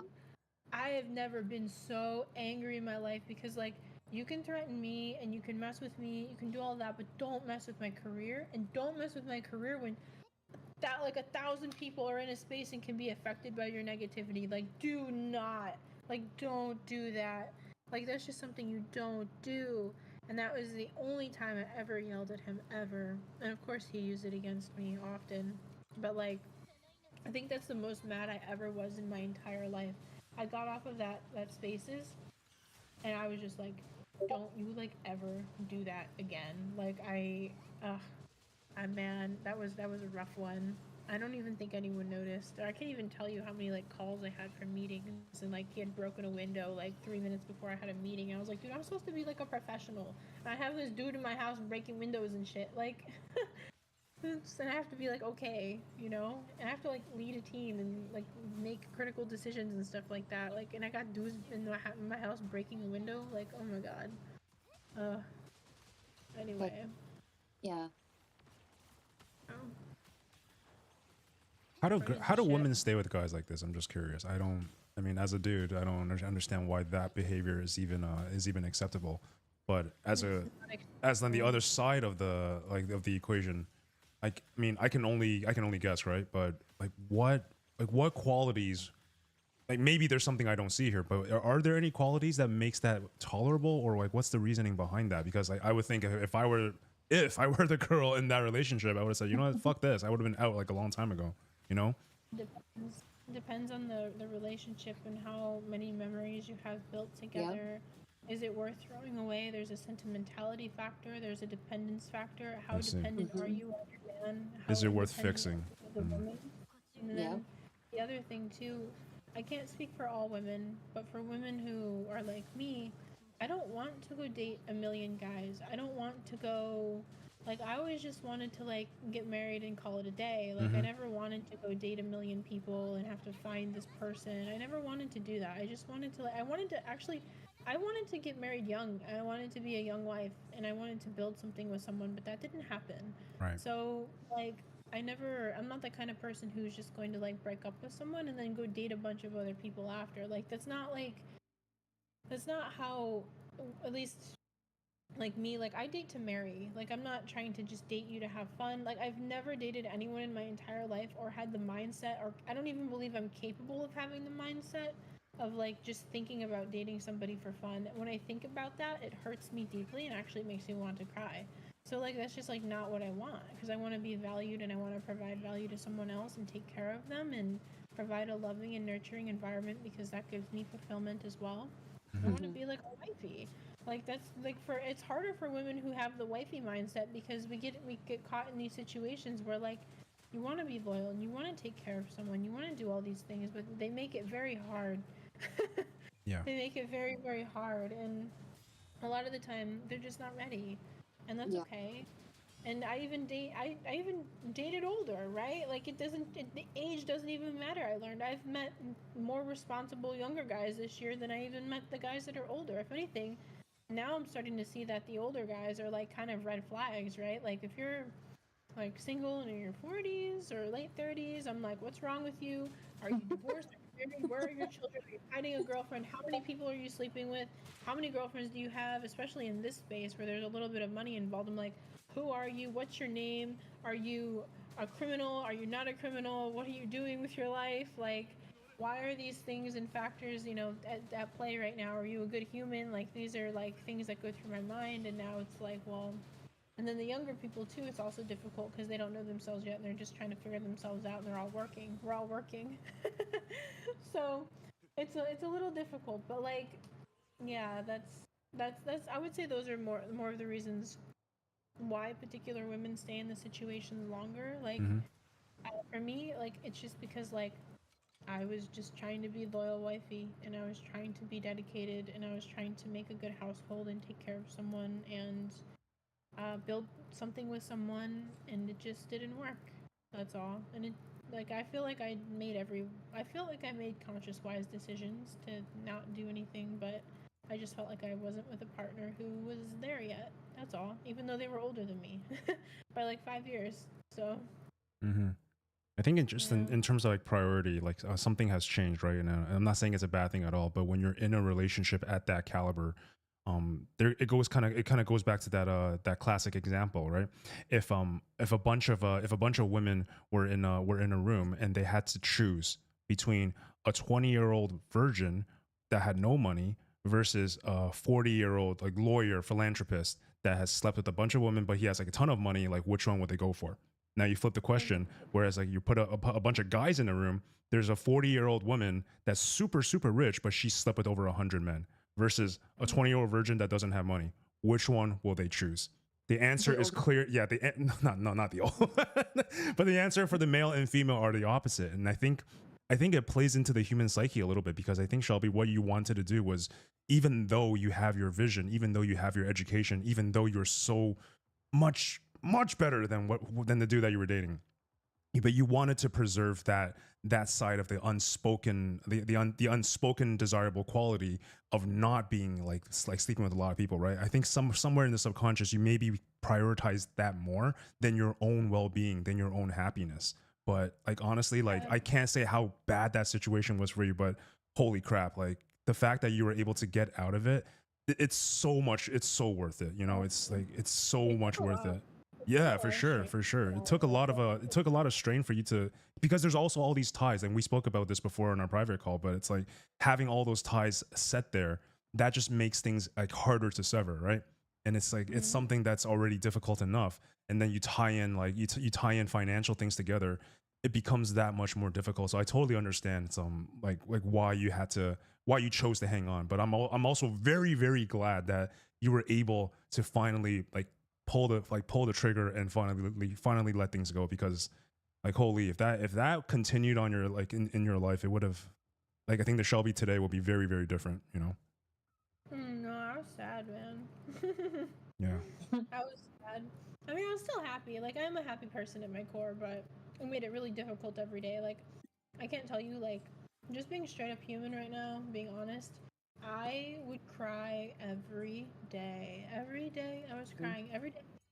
When I would change my contact lenses, I would have this thought to myself. I'd be like, okay, well, how many days can I go without crying before I have, like, I would count, like, I'd be like, how many times in this pair of contact lenses have I cried? Like, maybe I'll have less tears in my next pair of contact lenses. Maybe I should write a song about that one day. But like, Dude. I literally would have thoughts like that, like Yeah. residual thoughts. It was difficult. It sucked. It was really hard. And I have a lot of like, I have a I'm very lucky in regards to having like a very loving, supporting network of friends who like deeply care about me and everything like that. So I did always have support. I never was truly alone. But like again, like super grateful to have everyone. Like when I meet people and make connections and make friends, usually it's for life. Like I'm not going anywhere. I'm like a lifer. Like again, like same with the relationship. Like I'm a lifer, man. Like I'm not trying to like lose anyone or like I just want to, like we're here. Like let's support each other. Like I'm not gonna go anywhere. Like once you're my friend forever. Like I hold on to you. Like take care of each other. But like I don't know. It was it was definitely rough. And what gave me the strength to get out of it actually was meeting people at conferences. The biggest thing for me, because like we still had like some residual things like tied together, like still sharing the same house, but despite traveling a lot and not really being like in contact with each other or going through rough periods, what it was I met so many new people who showed me so much more love and not even like physical love, just like the kindness and the energy in it. It just made me realize like I'm like, what am I doing? Like I was like I'm in the wrong place. Like back at home, like whatever that is not for me anymore. It does not serve me. And I just kept meeting great people and we were connecting on deeper energetic levels. And I just, every single time I would meet someone and have a connection like this, it would give me a little more strength to do it. And then it took one individual, like one crazy motherfucker. It took that one particular person. I was like, and I can't even remember. They said something to me. And they don't even know what they did. I don't even know if they think they know who they are. Maybe they do, maybe they don't. But the things that you tell people is just as a note. Sometimes you say things to people and it changes their life forever. And that happened to me. They said a particular sentence to themselves, but I heard it and I was like, fuck, what the hell am I doing with my life? I am done with this shit. And so I like cut everything. And like all the residual ties, all of the leftover, like the rent for the house and all of the other things, like I just knew like I had to cut it. Like it's done. Like everything is just like done. It has to be done. So the thing that like really gave me the confidence was actually like not even the confidence but the strength was actually the bonds and the relationships and connections that I made while interacting with people at the conferences and everything from Web3. That's like literally what it was. So super grateful for everyone here. Honestly, I think that there's so much of what you have shared that is literally, it's like a mirror. It's crazy. One of the biggest things that helped me was my involvement in Web3 and gaining my own voice back. It has been such a experience. Like a breath of fresh air, right? Like you can breathe again. Yeah, it's like someone's been sitting on my chest and now I can sort of breathe again. Yeah. And there's a lot of love and support here and a lot of supportive energy and just wonderful people. Not even just wonderful people, but wonderful, smart, brilliant people who also have the same mindset. Like we're all passionate, we're all building towards something. We have this like energy where we're all hungry, right? Like it's not we're all trying to like expand ourselves too and grow and be more than who we are now and support each other through this growth. So it's really special. And someone who's on the outside might think that it's dumb or is like my ex would say, oh, it's like inauthentic. And I was like, it's not inauthentic at all. Like it's if anything, it's everyone trying to be a better version of themselves and grow and like have something of their own. It's just a different space to do it in. And like it's I don't know. It's just wonderful. Like it's great. It can be with meme coins, it can be with crypto, it can be with gaming, it can be with any of these like little subcultures, but there's literally everyone online. There's like so much love and support to go around. And like I've made the most special memories this year and it's just like you said too, like I feel the same way. Like I can actually breathe and have fun. And I don't care if it's 4:41 a.m. right now. I'm having a great time. Like I've been having so much fun actually just like getting back into Discord and like being more like myself. Like just like, hanging out in Discord, playing games with people, like that's like what it all really is anyway. We're just a bunch of friends hanging out together. We might not know each other yet, but we actually are already friends. Or we meet each other like we just met tonight. Like here we are, like like I don't know, like this is like so lovely. And like I don't know, I grew up in my early 20s. When I was in the military, like friends and I used to watch like anime all the time and Discord, and we would hang out, we would play games together, like we would do all these things. Like we were never really truly alone. We would have our group chats and then hang out, and like we would even work together. Like we would be sitting in Discord, it would be like kind of quiet and you hear like the typing. But like there's just something about that too, even where you're just like hanging out, right? Like I don't know. So like those are things I just used to do, and it's like nice to kind of get back into that. And as It's a been a result, while like, since I had that experience. There's like three people they're all doing their own shit, and then you'll hear like someone's like crunching chips and typing on the keyboard, and it's like, yo, yeah, like you back? It's like, yeah, I just came back. Yo, you want to run league? It's like, yeah, sure. I'll be like stuff. I haven't done that in so many years. So many years. I lost connect. I'm like unlocking the well, it's because we're grinding now. It's Now true, a little yeah. different. Once I got into that whole like whitelist for Discord thing, and I started seeing Discord as like as a financial incentive rather than like spending time with friends, Discord changed for me. This was 2021, right? And Same. yeah, the magic was lost at some point, and I'm still in a lot of those servers that my friends are in. Like when they play League, I'll see them, and I feel so bad sometimes, man. Oh, they're in there right now. I see all mine too. I watch them. Oh man, I feel like I don't belong there sometimes. I'm just like, damn it, but it's okay. Yeah. Me too. I feel like I'm in the same boat too, because now we're like working adults now, and actually a lot of our job too is like talking and socializing in the first place. Yeah, which is honestly, which is a dream come true compared to like a lot of people will see our jobs and they'll be so envious. Like, yo, like I actually got this from one of my good, like actually, you know him, Lambo, Sugarverse, right, Shelby? Yeah. So one of our after our most recent space this week, yeah, he texted me saying like, dude, I can't believe like you just like literally talk as like like as a career. That's insane. Like, and he's like, I gotta. And he threw some flowers my way, and I was just like, no man. I was like, I became a lot more appreciative of what I had, because I never really sat down and thought about it. But it is true. We kind of just, it's like being like we're not professional conversationalists by any means, but yapping in a way is an art form. Yeah. And then when you do it at a certain caliber, then yeah, it does become like a pseudo side career, if not the main one. So yeah.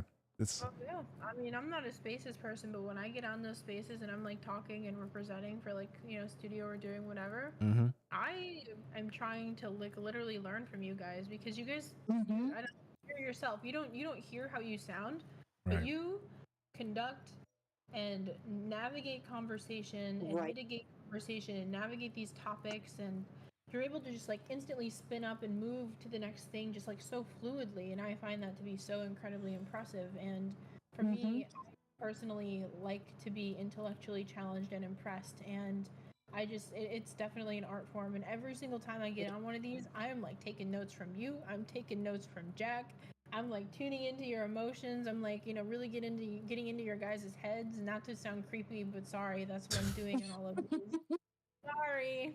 But like I just find it to be so impressive, and it's just like a natural skill for you guys. And I know it's like something that you constantly build at and improve as well, but like it's great. Like my more like innocent self too, like back, you know, maybe a year ago, like before I started getting into the spaces, like I was like, oh my god, these guys are like superheroes.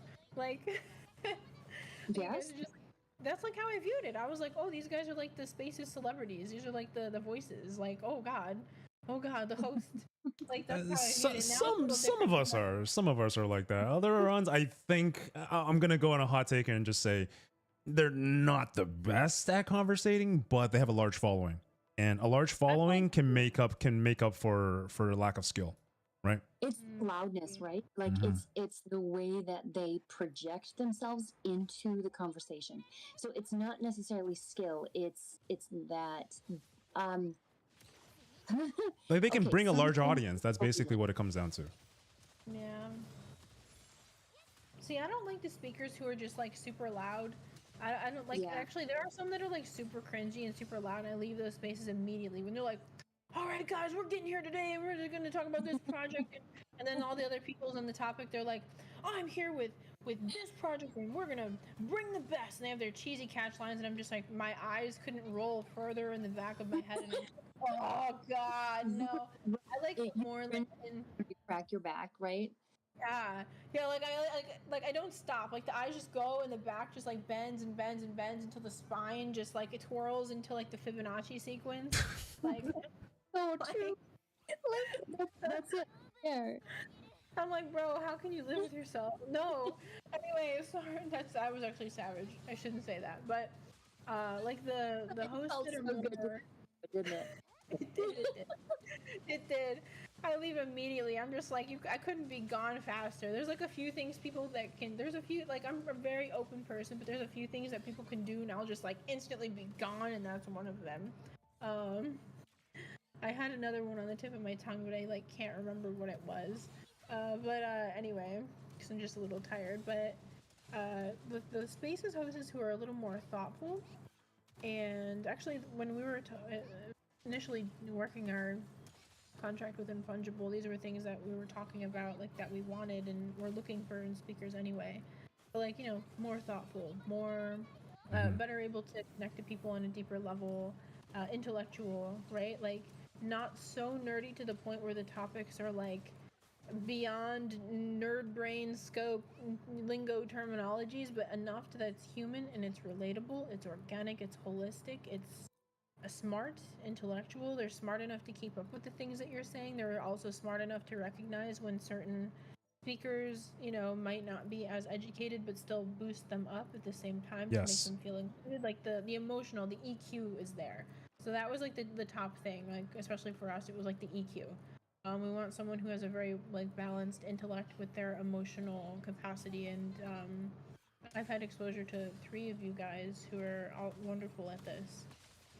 So you, and then Bossa is also good at it, and then Jack, of course, too. But yeah, we've primarily been working with you guys, but there have been a couple other space hosts where I've just been like, yeah, no. But they appeal to different audiences, of course. Yeah, I think one of the biggest issues I have is when the panel is like absolutely massive and it's conducted and curated only for the sake of, oh, let's get 7 KOLs up here in the panel, because hey, if KOLs are seen on the top of the dash with that red line, then or the blue line, then people will join, right? And maybe that is effective marketing in that sense, but holy crap, does it make a host job much more difficult? Like, because if I have to fill the room for 4 people, I can take care of everyone. If I sense that like you're being left out of the convo, like I can kind of bounce back to you, right? But when you have 7 people like that and like 6 of them are not hand raisers, you're just like, oh, what's going on here? It's driving me nuts. No one wants to say anything, but you're all quote unquote famous. What the hell, bro? Like, can we do something about this? Well, yeah, that's the thing too. Like I noticed that too. Like a lot of they have the voice online, text based. Yes. But then the insecurities come from, you know, not being the best speaker. And it can be nerve wracking when you get on spaces. It takes time, I think. I even noticed with like working with a lot of like Twitch streamers and stuff, like they're really good at streaming, but when you get them in on a one-on-one meeting or Oh, when they're you're weird. yeah, Yeah, they're good at talking to chat, but they're not very good at talking to a human being, right? no, they're also not good at being on Yeah. No, they're like the level of like professionalism and the able to carry a conversation and focus is just not there. Yep.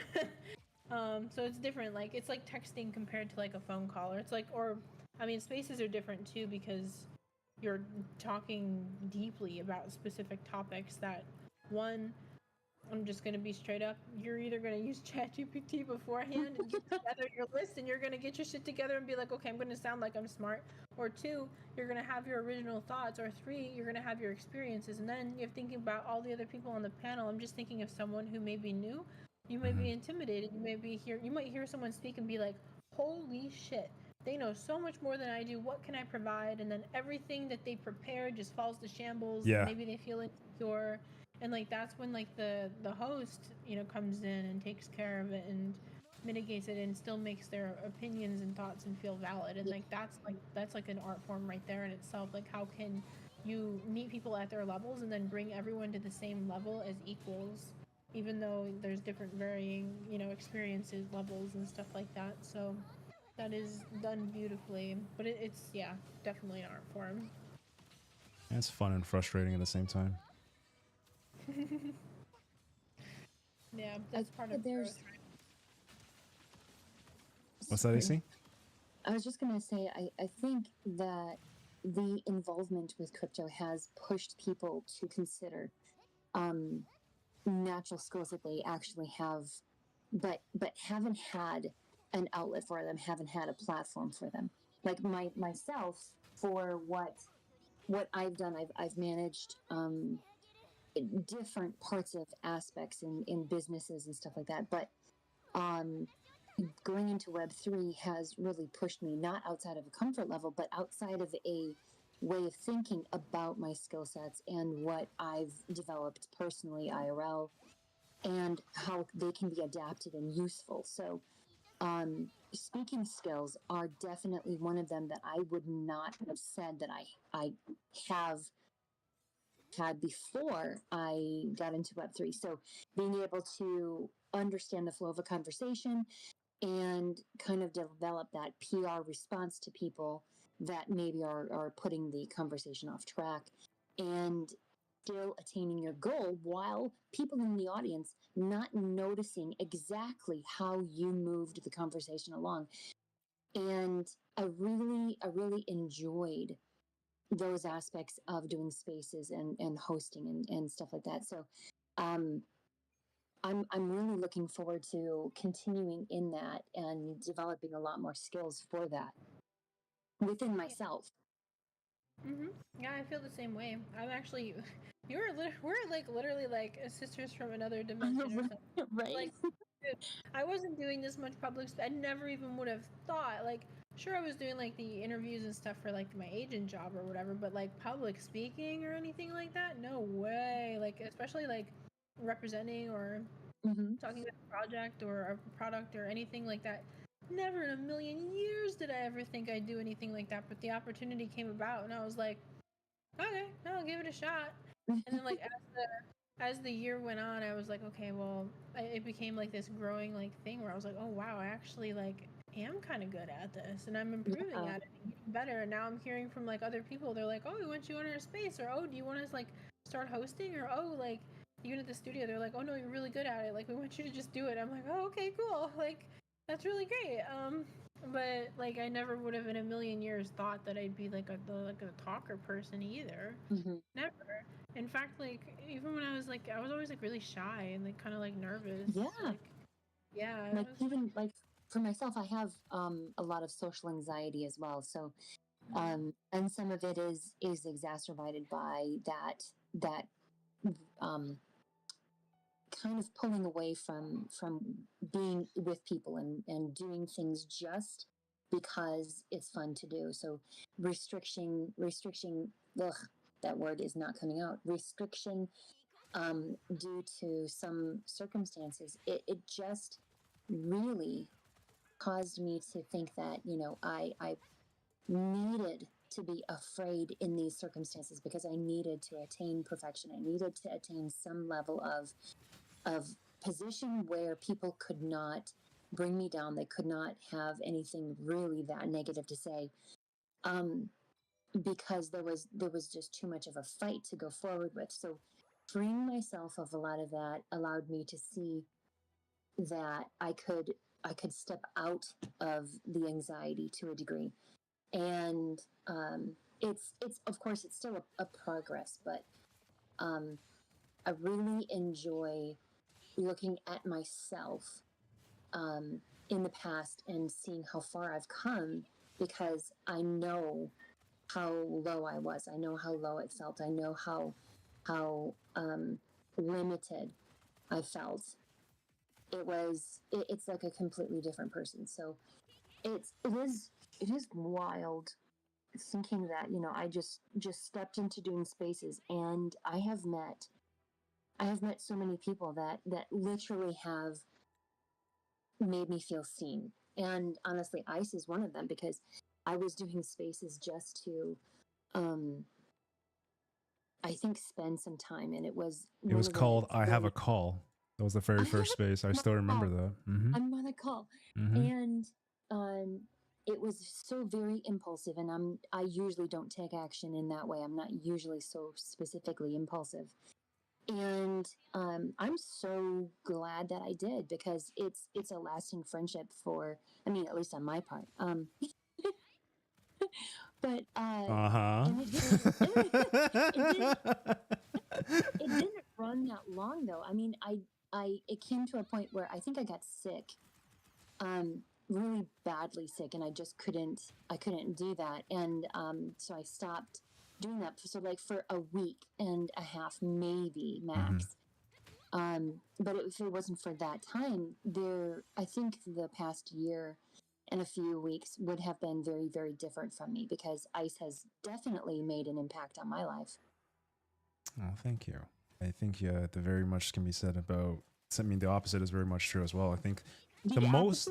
No, like what you made a huge impact on my life as well. Because I think when I went in there, I wasn't taking spaces hosting that seriously at that time. I was just kind of I think we were just GMing each other, and I knew this person named AC existed, but we never truly connected until that space. And I wasn't even on the panel. I was just in the speakers. Oh, sorry, I was just in the listeners, just kind of chilling, right? I think I told you afterwards, I was just like, literally I was about to go to bed. And I found this space, and I was like, I was sick and tired of hearing about, the alpha behind this. Like, you know what? Like, I don't care, bro. I do not care. So that was a breath of fresh air, and just hearing you. I think you were reading bedtime stories at the time too, right? Yeah. It's just like it was awesome though. But that is the kind of thing that opens up the floodgates for like much deeper levels of conversation, and I'm going to treasure that forever. Like I love that. It's awesome. I really do myself too. I think it was the third time I think you joined, and then you came up on the panel, because wasn't it the case where no one came up? And I was like, please, just somebody, somebody to actually, and see, this is somewhat of my problem. I usually have to bounce an energy off of someone to continue going. I can probably talk for hours without needing that involvement, but I must have that psycho, somatic, whatever. I'm that psycho. Yeah. You're a good psycho to have though. Thank but you. It's that understanding that there's somebody actually listening there that could possibly have a response back, and that I kind of need. And it's real. I mean, some people could run spaces and literally have no input from anybody anywhere. And to a degree, I think that's true, but it also depends on what cycle my ADHD is on. Because some days I think I can talk one word every 2 hours, and then others, I'm really sorry to anybody who has to deal with me on, because I probably don't let anybody talk. And yeah, it was.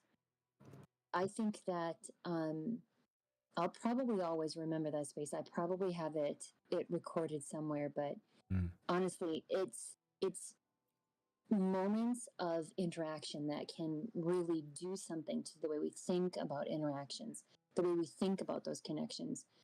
And I think from our interactions, it like developed in me this concept of what I can do. And even before then, it wasn't something that I really focused on heavily. It was just understood. It was like something that you really but you don't take it in. Mhm.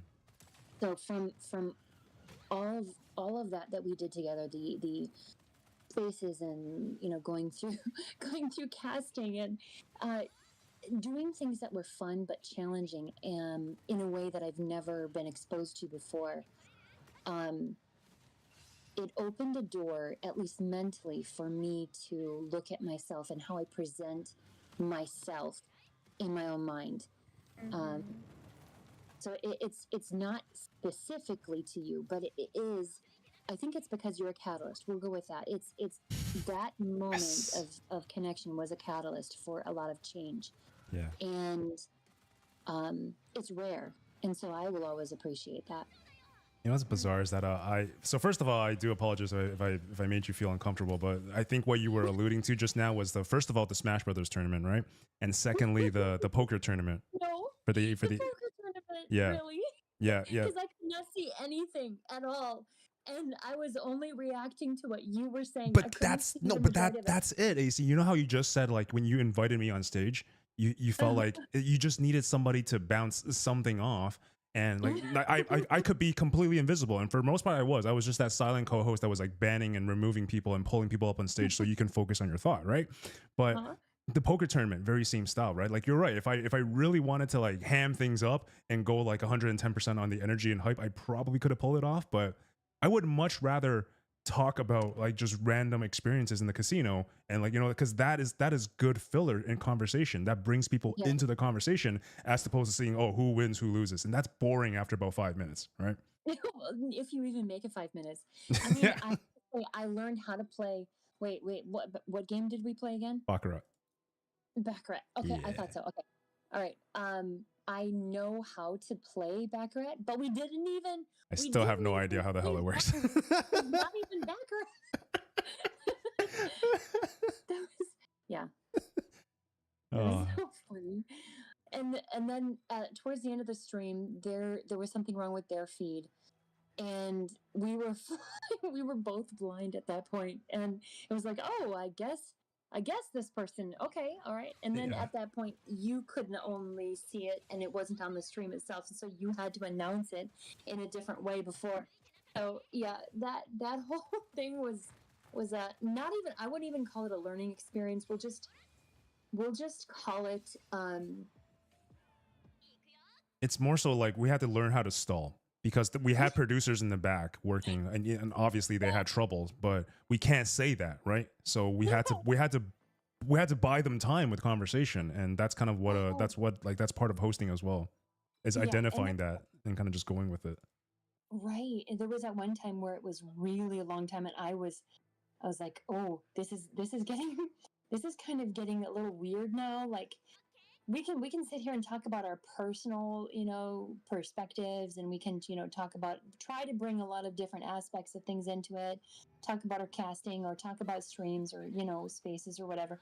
But we couldn't, extend it out past into other, generic topics that didn't have a lot to do with them, because it was a space. It was that time for, that project specifically. So it's really difficult to carry dead air when you are restricted on the topics that you have to say, but you also have to keep a level of professionalism. And you can't just say, hey, remember what your dog did yesterday and you let it out and it pooped on your carpet and blah, blah, blah. You not like that was a thing, but you have to bring this environment and create it and then keep people in it and keep them entertained until whatever problem is fixed. I have a whole different level of respect for people who can do that type of hosting, because Spaces hosting, let's all be honest. Spaces hosting is like being on a phone call. You can be professional. You can treat it like a meeting. You can be the person that you're on a Zoom call with. but you can also sit there and just completely Brain dead. get retardio on people. Yeah. And it's understood that there is that whole realm between those two extremes. And you're not held to the same level because it's just whatever it is. If you decide as the host that it's going to be about projects, if you decide as the host it's going to be about personal connections and Web3 versus Web2, and I mean, you said it. You are the one that sets everything, and so you can create it as you see fit. But you are a lot more restricted when you have to deal. And we've talked about this before. When you deal with a project that is certain terms are agreed on, and you're being paid for that work.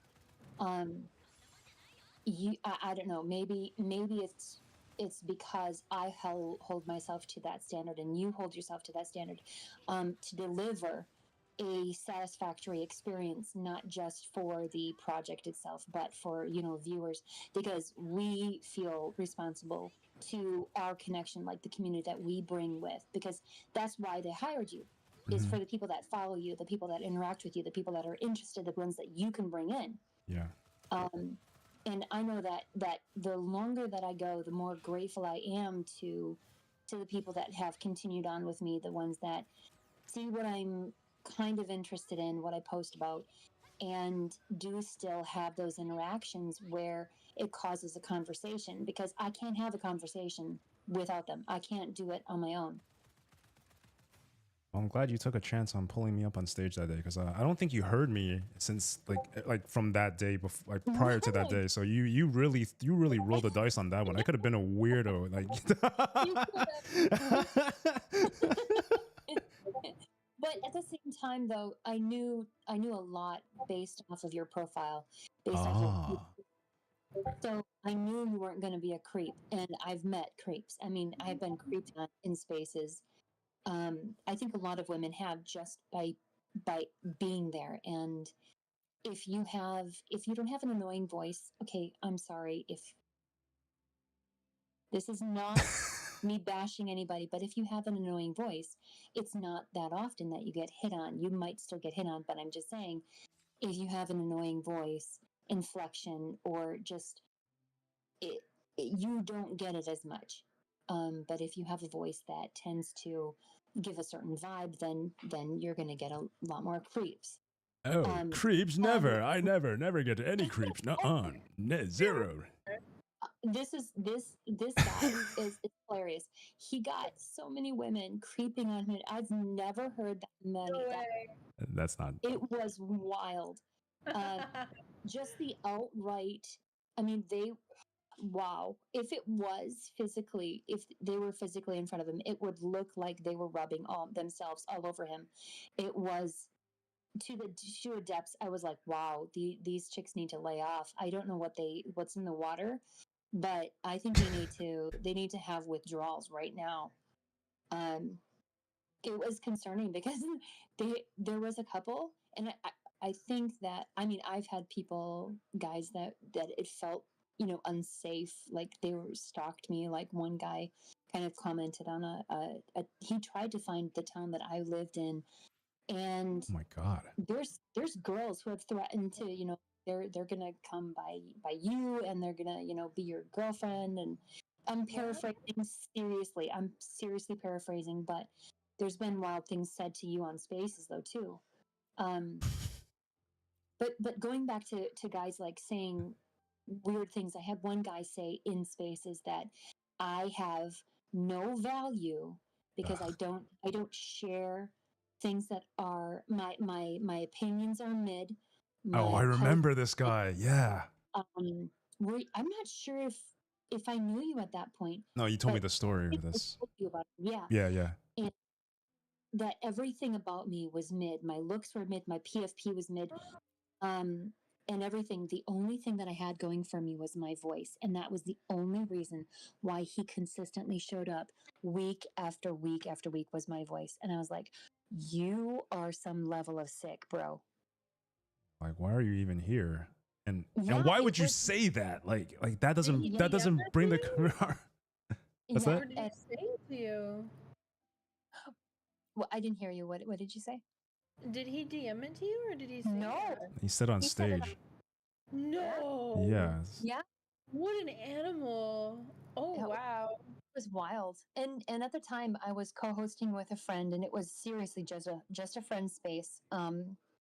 With a specific group of friends. So Wendy's DAO is a group I've been in, a group chat on X that I've been in since almost the entire time I've been into crypto.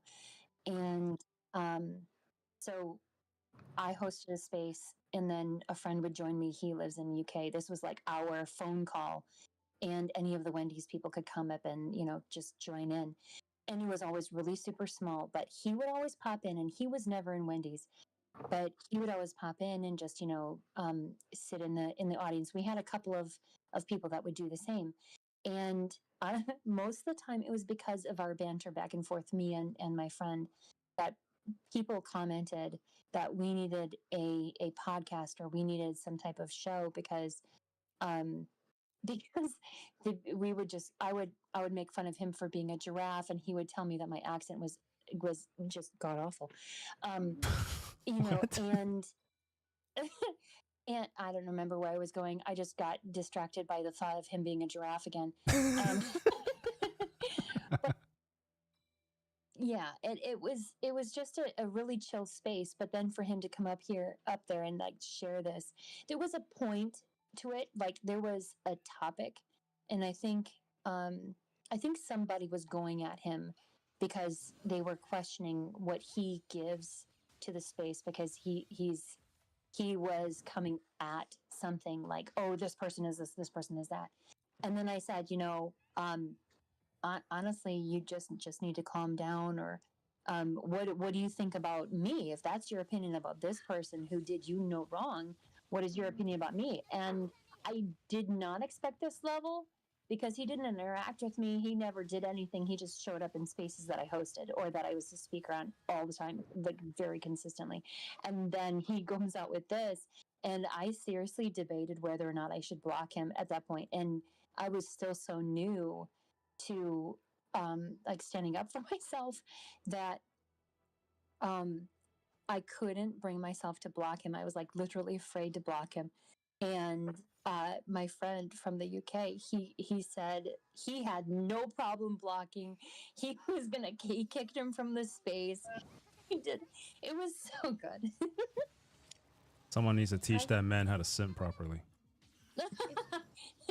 Right. Simp properly. How not to simp. Don't tell them they are mid. Yeah. No, never. I've been really lucky in this space, I think, in that regard.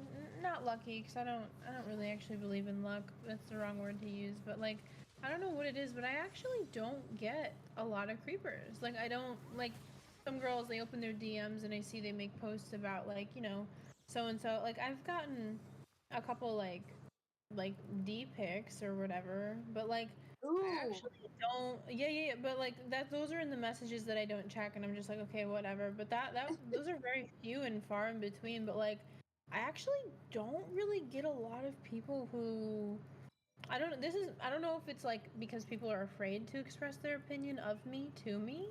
This is something I've noticed in my actual like day-to-day life, especially with like coworkers or people. I have to like usually directly ask. No one really like comes at me with it. But I don't know if it's like an intimidation thing or something. I don't really know, but like I've been kind of lucky where I haven't really had any like I don't really get creepers. I mean, I get like people like in my server, they'll be like, "Oh, like you're so cute, or you have a nice voice," or things like that. You But are then so cute. other, You have a nice voice. but then other people in the community will be like, "Okay, stop." Like they'll be like, "Stop! Don't do that to her." Like don't Yeah. like yeah, they actually do that. And then like another thing too, like if I post photos that are actually like there, because sometimes I just post a photo and I don't think about it, right? Like from at the beach. 'Cause I Yeah. live in Florida. So, but actually, I posted a bathing suit photo a while back, and the community was actually like, I had people messaging me. They were like, "No, take it down. We don't want you to be seen that way." I was like, "Holy shit, guys! Like, you guys actually care." But You're that, like, I so never good. really, I never really like had any, even like when I was streaming, right? Like there was one time I wore a tank top, and again, I was living in Florida, so I didn't actually think about it. But like, my Yeah. community on Twitch, they were like, can you please put something on? We don't want the creepers to come into this Twitch chat. I was like, whoa, guys, shit, okay, sure, great, that sounds great to me. It wasn't like in a bad or in a controlling way or anything like that, but like they were like, oh, like we don't want the wrong people to come here because we don't want them to bring that kind of energy into this space. I was like, wow, like you guys are actually thoughtful. So like I've never actually really had like the whole like super duper like hardcore creeper thing happen. I did have one guy from the upland community. His name was Clark's Fork, and he, to this day, he still like, he'll message me. He'll very respectfully message me for photos of my feet so he can turn them into NFTs. Jesus.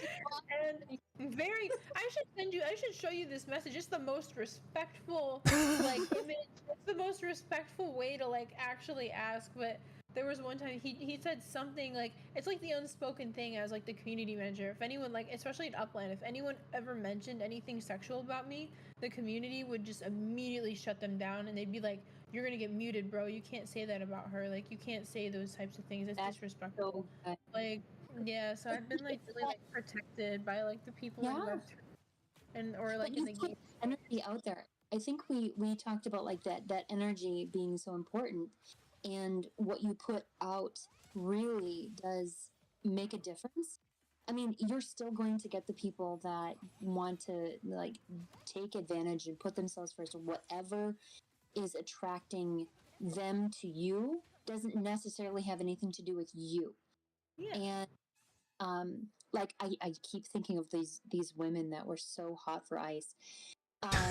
It was it was crazy because they would be the same kind of wild things. Not really like vulgar revealing kind of things, but just really aggressively hoping that he'd start simping on them, I guess maybe would be what you could say. And like really leaving the both doors wide open in every possible, and in no shame at all. And I was like, that is something I really did not expect to see, to that degree. One or two, maybe a couple, but it was considerable for a short period of time. Right, Ice? I mean, maybe I'm looking at it in a bigger way than it actually was, but I thought it was funny. And I know he was bothered by it a lot. There was one point. So maybe not doing the ASMR content. That was the hesitation, huh, Ice? Because they're all Yeah. gonna come. They're all gonna come. You know, as soon as you start doing ASMR, oh my God, they will be left and right. They'll be like, oh, I need to hear this Ice Cube today. Oh, insert the goosebumps, right? Oh, the Jesus. goosebumps. Get the That's insert. why you paused when I suggested it. It's all coming. The full story is coming together. It's coming together. But no, AC, you're actually right. Now that you put it into like a true breakdown, like the way that you did, I think you're spot on. They were trying to. They're laying enough on the table in hopes that they would get the counter simp going, or some not sorry, not the counter simp. Yeah, that does make sense. Yeah, and it was just bizarre because it would happen live in spaces. So not only do I have to, like that dude, like respectfully shut someone down, yeah, but also in front of like a live audience. Like I can't bring this to DMs. Like they're on stage simping. It's too late, you know. Like we have. Yeah, don't mess with someone's work. Flirt after, man. Oh man, yeah, that's difficult. I mean, you handled it extremely well in that you didn't like even consider it. You like sailed right on past it. And for some of them, I don't think that they ever had that before, because most guys are like, yeah, I'm gonna flirt with this. I mean, they take it to that point, right? And there's a specific person, and I'm not going to say her name. Oh my But god! there's Let me a guess who. specific person, and I can't give too much info, but there's a specific. I'm going to keep saying this over again, over again. There's a person who takes it too far. A woman who takes it too far, and it's someone that you and I have talked about, Ice, and Pick me. invites this type of energy, and she really then if somebody takes that step towards her, she will just create a tornado of and it will just go completely downhill with baby oil on just massive amounts.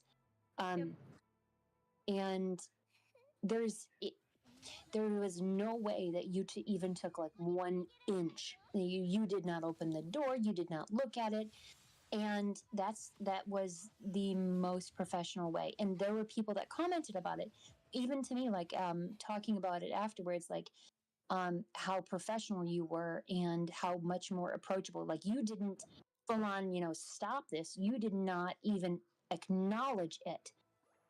Because sometimes you just don't need to. Sometimes you can just move on. But like if you get it directly in some degrees, like if they're talking about like touching you physically and everybody else on the panel is kind of going along with it, it's really hard. So it does, like laughing faces and shit. Yeah, it makes a difference if the people that you're with are going to let you lead the conversation away from it too. Yeah, because the laughing emojis is kind of like, oh, we're enjoying this show now, right? So now by me shutting it down, I'm kind of like I'm shutting down the laughing emojis, and that's kind of what people want in a space sometimes. So and I get it. A lot of Spaces hosts, they go at the Spaces angle specifically for what can I say that can trigger as many laughing emojis as possible, right? So it's very tough, and I want to take a shot at who this is. Is it the girl that pulled up on stage? Sorry, go ahead. What'd you say? I'm not going to be saying. I'm not saying it. I'm not even going to. I'll ask you in. We'll ask in DMs or something. Just yeah, that's fine. That's fine. I'm not saying it publicly. I'm not alluding to it. I'm not giving hints or anything of the kind. Sure. those are what you call pick me girls. Yes, but no, it's like, but like on steroids. Oh no. That's why I'm not friends with a lot of women in Web3 because a lot of them are pick girls. They take selfies and show their boobs and all of these things, and I'm just like, sorry, I'm not gonna like. I don't want to engage in that energy. Like, good for I'm happy for you that you have a community, but like, I'm sorry, those are not my people. yeah. I DM'd her name to you, Ice. Oh, let me check it.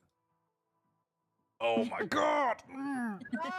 Oh god! Oh yeah. God.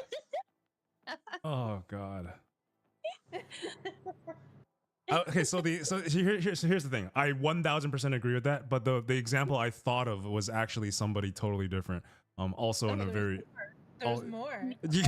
I need to know then, Ice. I gave you mine. You need to get it's quick prep quote. Come on. Shelby's just like, well, it's 5:23. I guess I'm getting popcorn out anyway.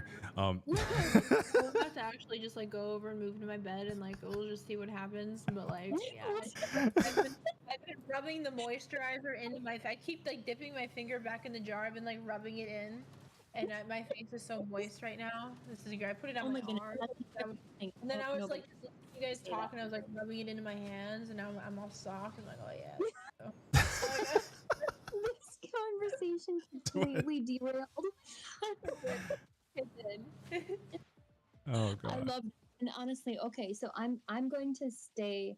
It actually I meant to leave it like 23 minutes ago, because I got some stuff to do, but I just got distracted. It was so good. It was so good.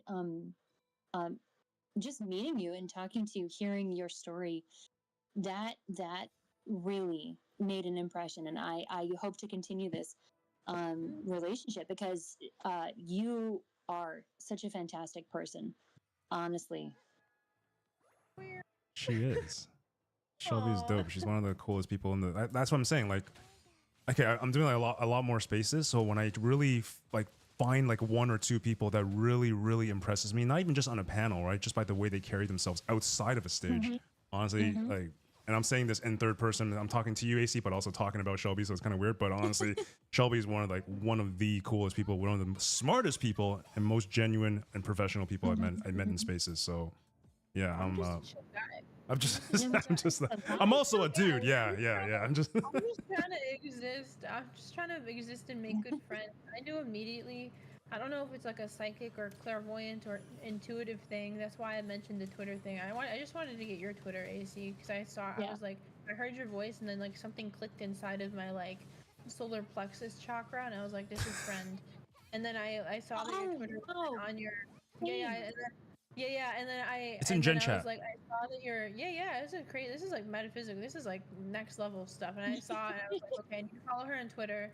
And then because I wanted to establish a deeper connection, not that it was about like following on Twitter just to follow on Twitter, but I wanted to keep you in my circle.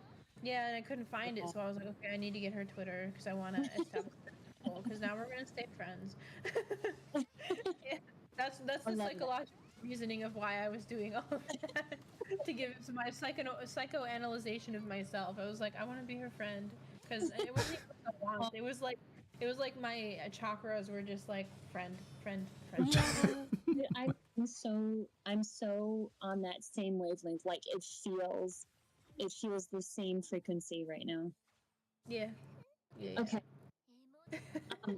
But I have spent more time than I have sitting here staring at my screen, not doing anything. I did some work, and I did it effectively and efficiently. So I'm pretty proud of myself from that. But I have to say that was probably when you guys were talking more than me. So that's okay. We have jobs to do. We all have a crap ton of work to do. I was supposed to do more work today, but honestly, I pulled almost like 2 all-nighters this week. I'm so tired on so many levels, but like I also am just enjoying relaxing right now. And I was like, you know what? I'm just gonna relax tonight. Like it's fine. It'll be fine. Work a little on Saturday. I'll work on Sunday. It's fine. I'll catch up on my things. It's not a big deal. You have a big day tomorrow too, though. Holy, you should actually get to bed. Yeah. Yes, please get rest. And it was wonderful meeting you. Yes, you too. We'll hang out again. Yeah. We'll be back. Thanks, we'll be back. Yeah, no problem. You know, yeah, absolutely. You know, we do these things. I always tell everybody to follow each other, but whether or not the DMs happen after the show ends, that's up to you guys, right? And I'm glad it does. Yeah. But nonetheless, we'll swing these back. We'll run it every Tuesday. Sorry, every Friday, 2 p.m. Eastern.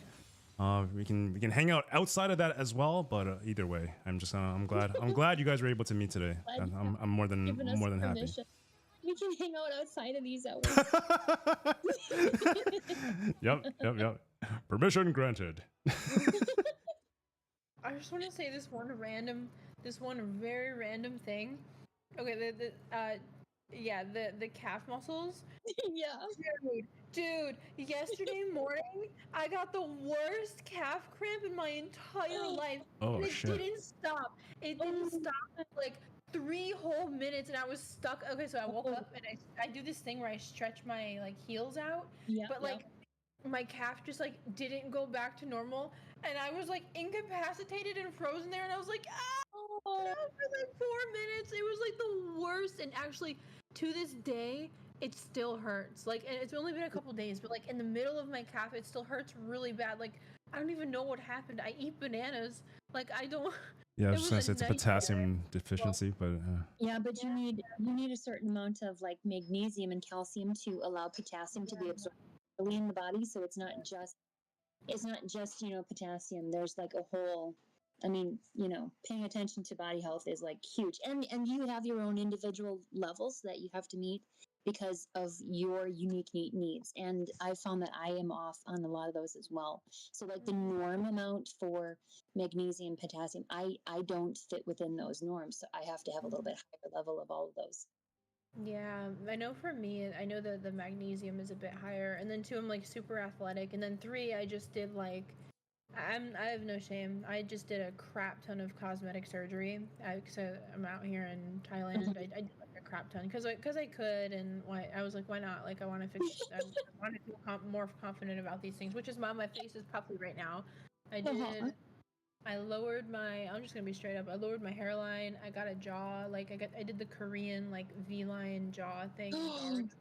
Wow. Yeah. So my lower face right now is actually all like super puffy.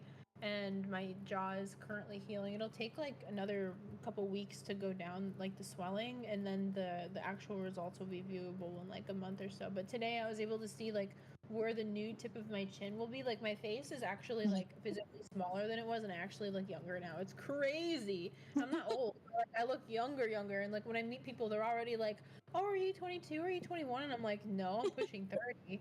Like I just turned 28, like 96 baby. So I'll take that, but like now I look even younger, and I'm like, oh my god, is that me? And then I did I wasn't like super overweight or anything because I am athletic, but like I had some trouble areas. Like I just wanted to see what my body would look like, you know, in its top tier shape at least once, right? There's like a quote by Plato or Socrates where he's like, every man should see like their best form at least once. Yeah. And Yes. so for me, I just said screw it. So I did this thing. I didn't have a lot of fat, so I did this thing called like vasor lipo, which like sculpts your body to, you know, it gets rid of the like the pocket like genetic fats and stuff. And then I did this thing called J plasma, which tightens all your skin a crap ton. And then I did a small chest enhancement because I sat in the waiting room too long, and I was like, wow, that's nice. I'm gonna just do it. So I did all these procedures all at once. I know. That was my logic. I had no intention. I never even thought, I never even thought it was an issue at all. Yeah, they got me. I was waiting in the room, and I was like, that would look real nice. And then it was affordable, so I was like, okay, I guess I'm just gonna do it. I did the whole shebang all at once. So my body right now is just like, I'm finally feeling better, which is why I'm like hanging out and talking. But like, Yeah.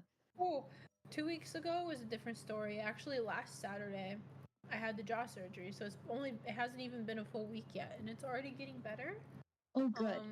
Yeah, and so my levels, I'm sure, are like all over the place and not good right now. But my body was just going through like, holy shit, you changed everything. We don't know what to do. Drink water. And then like the first like procedures I had like allergic reactions to the pain meds because I don't do well with pain meds, and so I was like throwing up for like 3 days. But it's self-imposed, so I can't feel bad. Anyway, but yeah, so I kind of went crazy while I was out here in Thailand. I just decided to say screw it, why not? Let's just do where life goes. I don't care what people think. Maybe some people think it's shallow, other people might not, but you know what? It makes me feel happier, so whatever, give it a shot. Right? Yeah. Who cares what they? Yeah. Yeah. I mean, and that's it. That's I have struggled with body imaging and stuff like that. So I can almost 100% say that I probably would have done the same thing. Like you said. I think everyone does. Everyone has something, I'm sure. Mm-hmm. You have like if you just had $5,000 sitting there that you could just dispose, and you could be like, well, you know, maybe I could fix like, you know, this little thing I have that bothers me, or you know, it might as well. I mean, whatever, right? Like, or I've always wanted elf ears, and you know, just put a little point to that. Yeah. If someone wants to get elf ears, actually, I think that's like I was actually thinking about that. Why did you mention that? I was not new to myself, but I was thinking about it because I was listening to Grimes today, and I was remembering that she wanted to get some elf ears. Mm-hmm. Yeah, like if you want to get elf ears, go ahead. It's unique. Whatever, go ahead, just do it. And other people are like, oh, don't do it. That's like so shallow. But it's like someone will love that person regardless, with their elf ears or without their elf ears. Like whatever, they'll find their love. No one else matters, right? Like they'll be fine. Like it doesn't affect anybody else's life, so people should just precisely mind their Yep. Yeah. Okay, I'm so sorry. I have to go. I really do.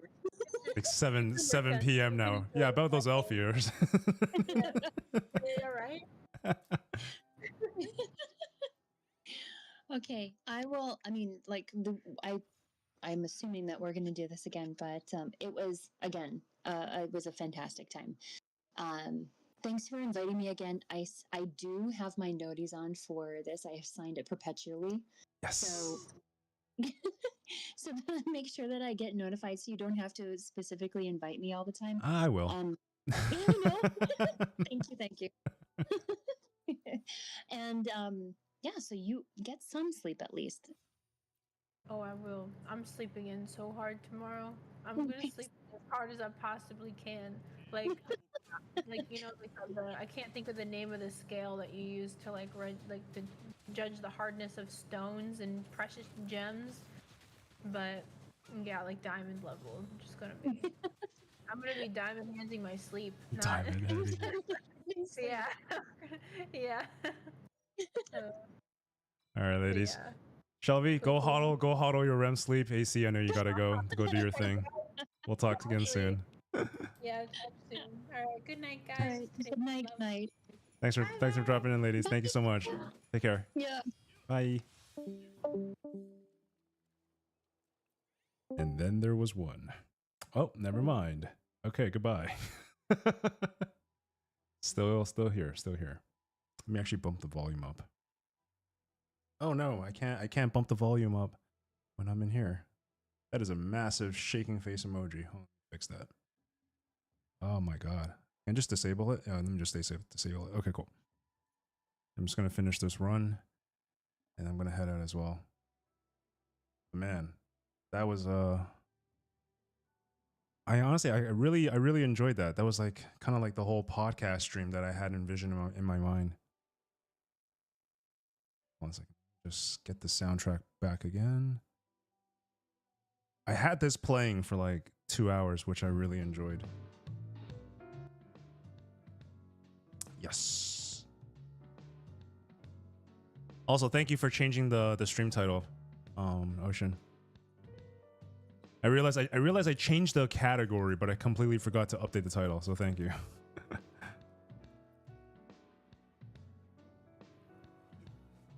Every time I look outside, it's just I'm always shocked at how quickly it gets dark. Because before it would be like 6 or 7 and there will still be sunlight, and now it's like the moment it hits 4, sunlight starts disappearing. I'm just like, ugh.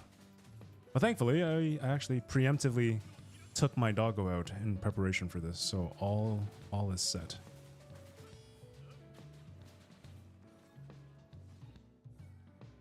But hell yeah, this is the start of an excellent weekend. At least I hope it is. Usually weekends are pretty darn stressful. Usually when I get out the cusp of the work week. Oh man, weekends means like I gotta do like XYZ with family. I gotta go prepare like a bunch of stuff with I have to like go visit like parents or something like that. You know, like it's typically more stressful than work days. But oh, it's a breath of fresh air for me this time around. So I'm glad. Also, I guess also a reason for that is because the weather is so terrible. The fact that there's so much snow, nobody wants to meet up. No one is doing anything. So, I guess that is the one good thing about having a crap ton of snow. Oh man, makes it so I don't have to commit as hard to these weekend meetups and weekend chores.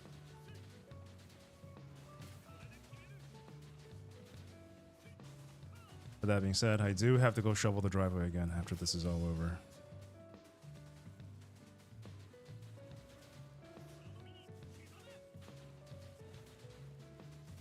Let's go. Come on. Damn, that was way tankier than I thought he would be.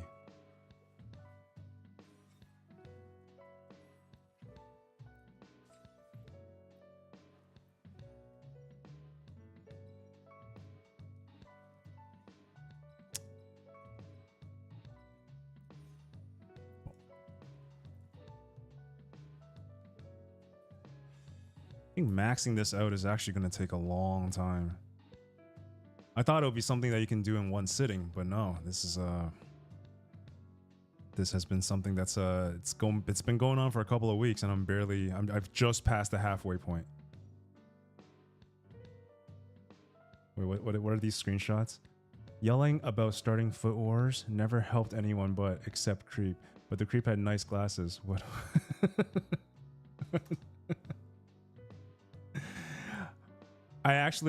I don't know if you're in the stream right now, Shelby, but I took I made clips. I made clips of the ending of those after the end of oh my god, the poo one is terrible.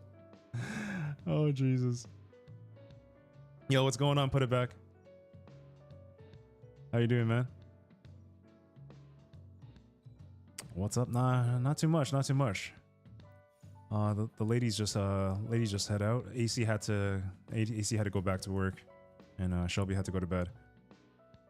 Yeah, we're just finishing up a couple more runs, and it's time I face the wrath of the snow shoveling. I am not looking forward to shoveling snow. It's actually so dark right outside right now that I don't even know if it's still snowing. It might be, but oh my goodness. Making wings. Oh, let's go. That is wings, right? Wings, wangs. Very different. One letter, but you know. Nice. What kind of wings? Is it wait, what is the difference? Is it breaded or non-breaded? Is Wuthering Waves still free? I got the PC back up. Wuthering Waves is free, yes. Free to play, correct. Although it is one of those, it's a typical anime gacha game, or just gacha game in general, right? So they give you the free characters, and then they token gate all the hot ones and all the OP ones. So they have their way to get people to spend money. Hydrate and stretch time. Thank you. I shall do that. Thanks for sticking with us throughout this entire stream, Ocean. Appreciate you.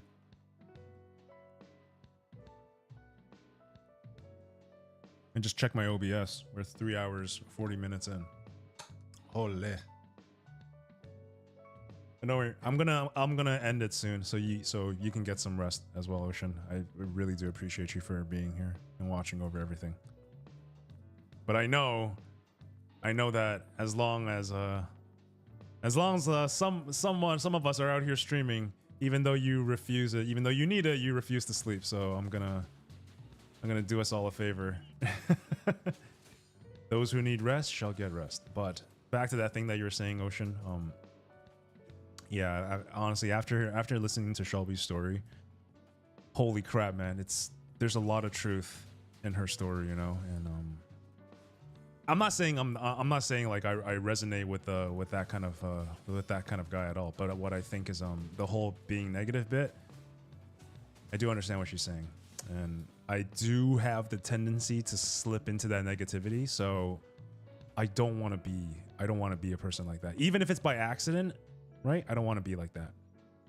Maybe that dude has been intentionally being a jerk, but intentional or accidental, I do not want to funnel down into that. I don't want to attract that negativity. So I'm glad we did this today. Not for just the game nights thing, but like for the conversation that followed afterwards. I think it really allowed me to see like certain mistakes that I was making, and yeah, just want to become just becoming better in all ways and all avenues at all times. I think is important. Air fried, non-breaded, but also breaded, boneless. Oh, boneless. Okay. I never got into the whole boneless wings thing. Like even when I go for like we go, you know, when I go to bars and like order wings or whatever, I usually get a bone in. Because boneless wings are just kind of like chicken nuggets, right?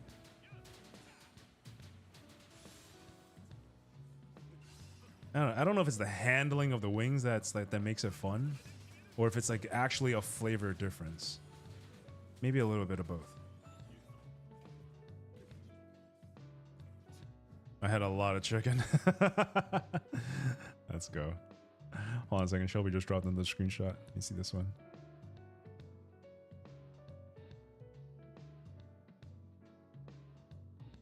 This one will haunt me forever.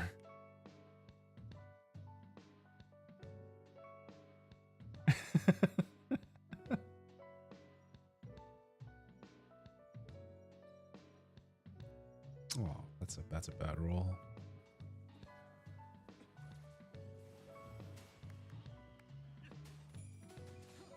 Tamarinus.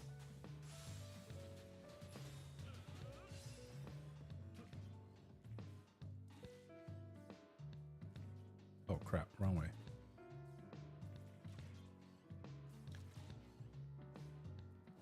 Oh man. Oh no. Okay, I gotta do some content review after this. So nope, it looks like I can't go and do driveway and get food just yet. Still gotta work for a little bit.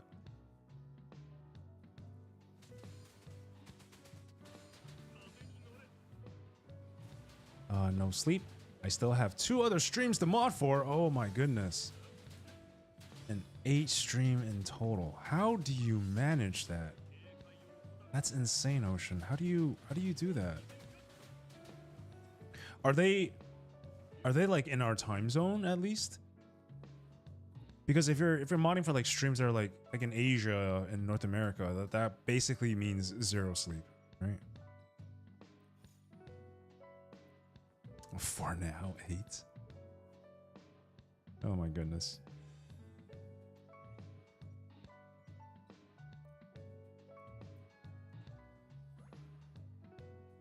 You don't think so? Okay, so they're all like most of them, I guess, North American based. So plus or minus like 4 to 5 hours tops. Oh, crit damage. I'll take crit damage.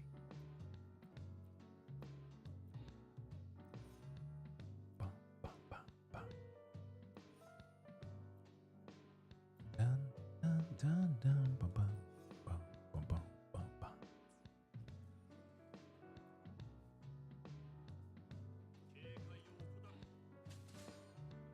Oh. Ow. Again.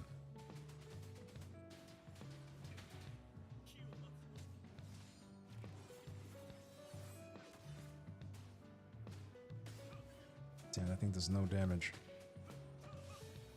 Drop.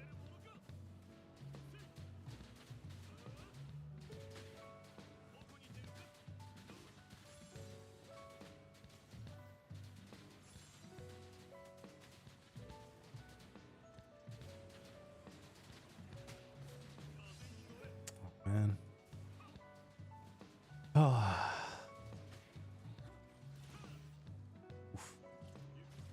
What time is it right now? 5:46? Okay. It's actually not that late. I thought it was way later. Okay. Damn it. Yeah, I can't take any more hits. I might actually die. Oh shit. As I say that, take a hit.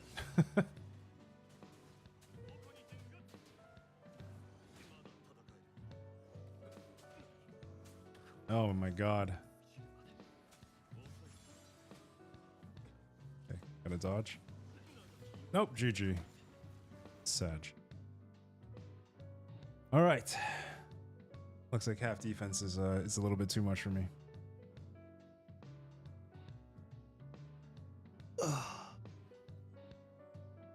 Okay. Man, all right, and I need to wake up. I need to wake up and do this content review. And then deal with the snow in the driveway. And then we finally can get dinner. Okay, let's change out. Actually, you know what? Let's not even bother changing out. We'll just call it here, and then we'll raid out. But guys, thank you for being here. Oh man. I know one never streams for too long, like 2 hours or 2 hour 30, something like that. And the other goes on his feeling, so it could be as short or can do a 12-hour or more stream. Oh my goodness. I think the longest I've ever gone was like 6 or 7 hours. But like even that to me is like, holy crap, you know? I wouldn't know what to do. I wouldn't be able to manage that. Oh, that is dedication indeed.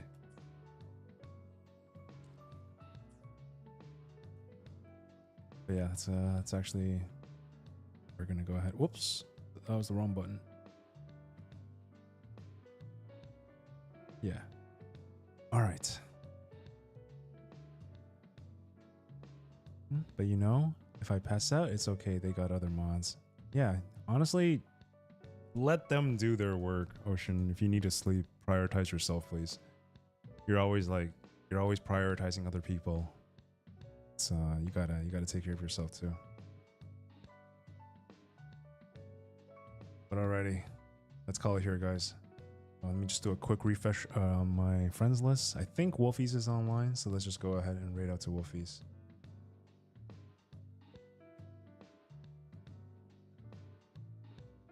Yeah, but I have a feeling that you never. I got a feeling that you didn't sleep for like for hours now. You know, like I don't know if you had like a quote unquote like standard day or something, but it definitely feels like you could use a little bit more sleep. Oh, giant head. Oop.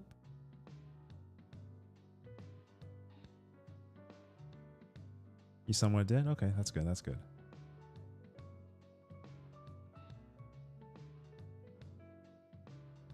Thank you, Ocean. Thank you so much.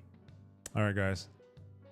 Let's go ahead and set up the raid out. We'll raid out to Wolfies. Go in and say hi for like 2-3 minutes, and then I will have to get back to work as well. What the dark Wolfies. But as a final plug, we will be running these back every Friday at 2 p.m. Eastern, and maybe consider doing more podcast-esque streams in place of gaming. But this is something that I still got to test and see for myself. I haven't really made a decision on that just yet, but it's going to be something that I'll try to figure out over the weeks to come. But in any case, thank you all for being here. We'll see you in the next one. Peace.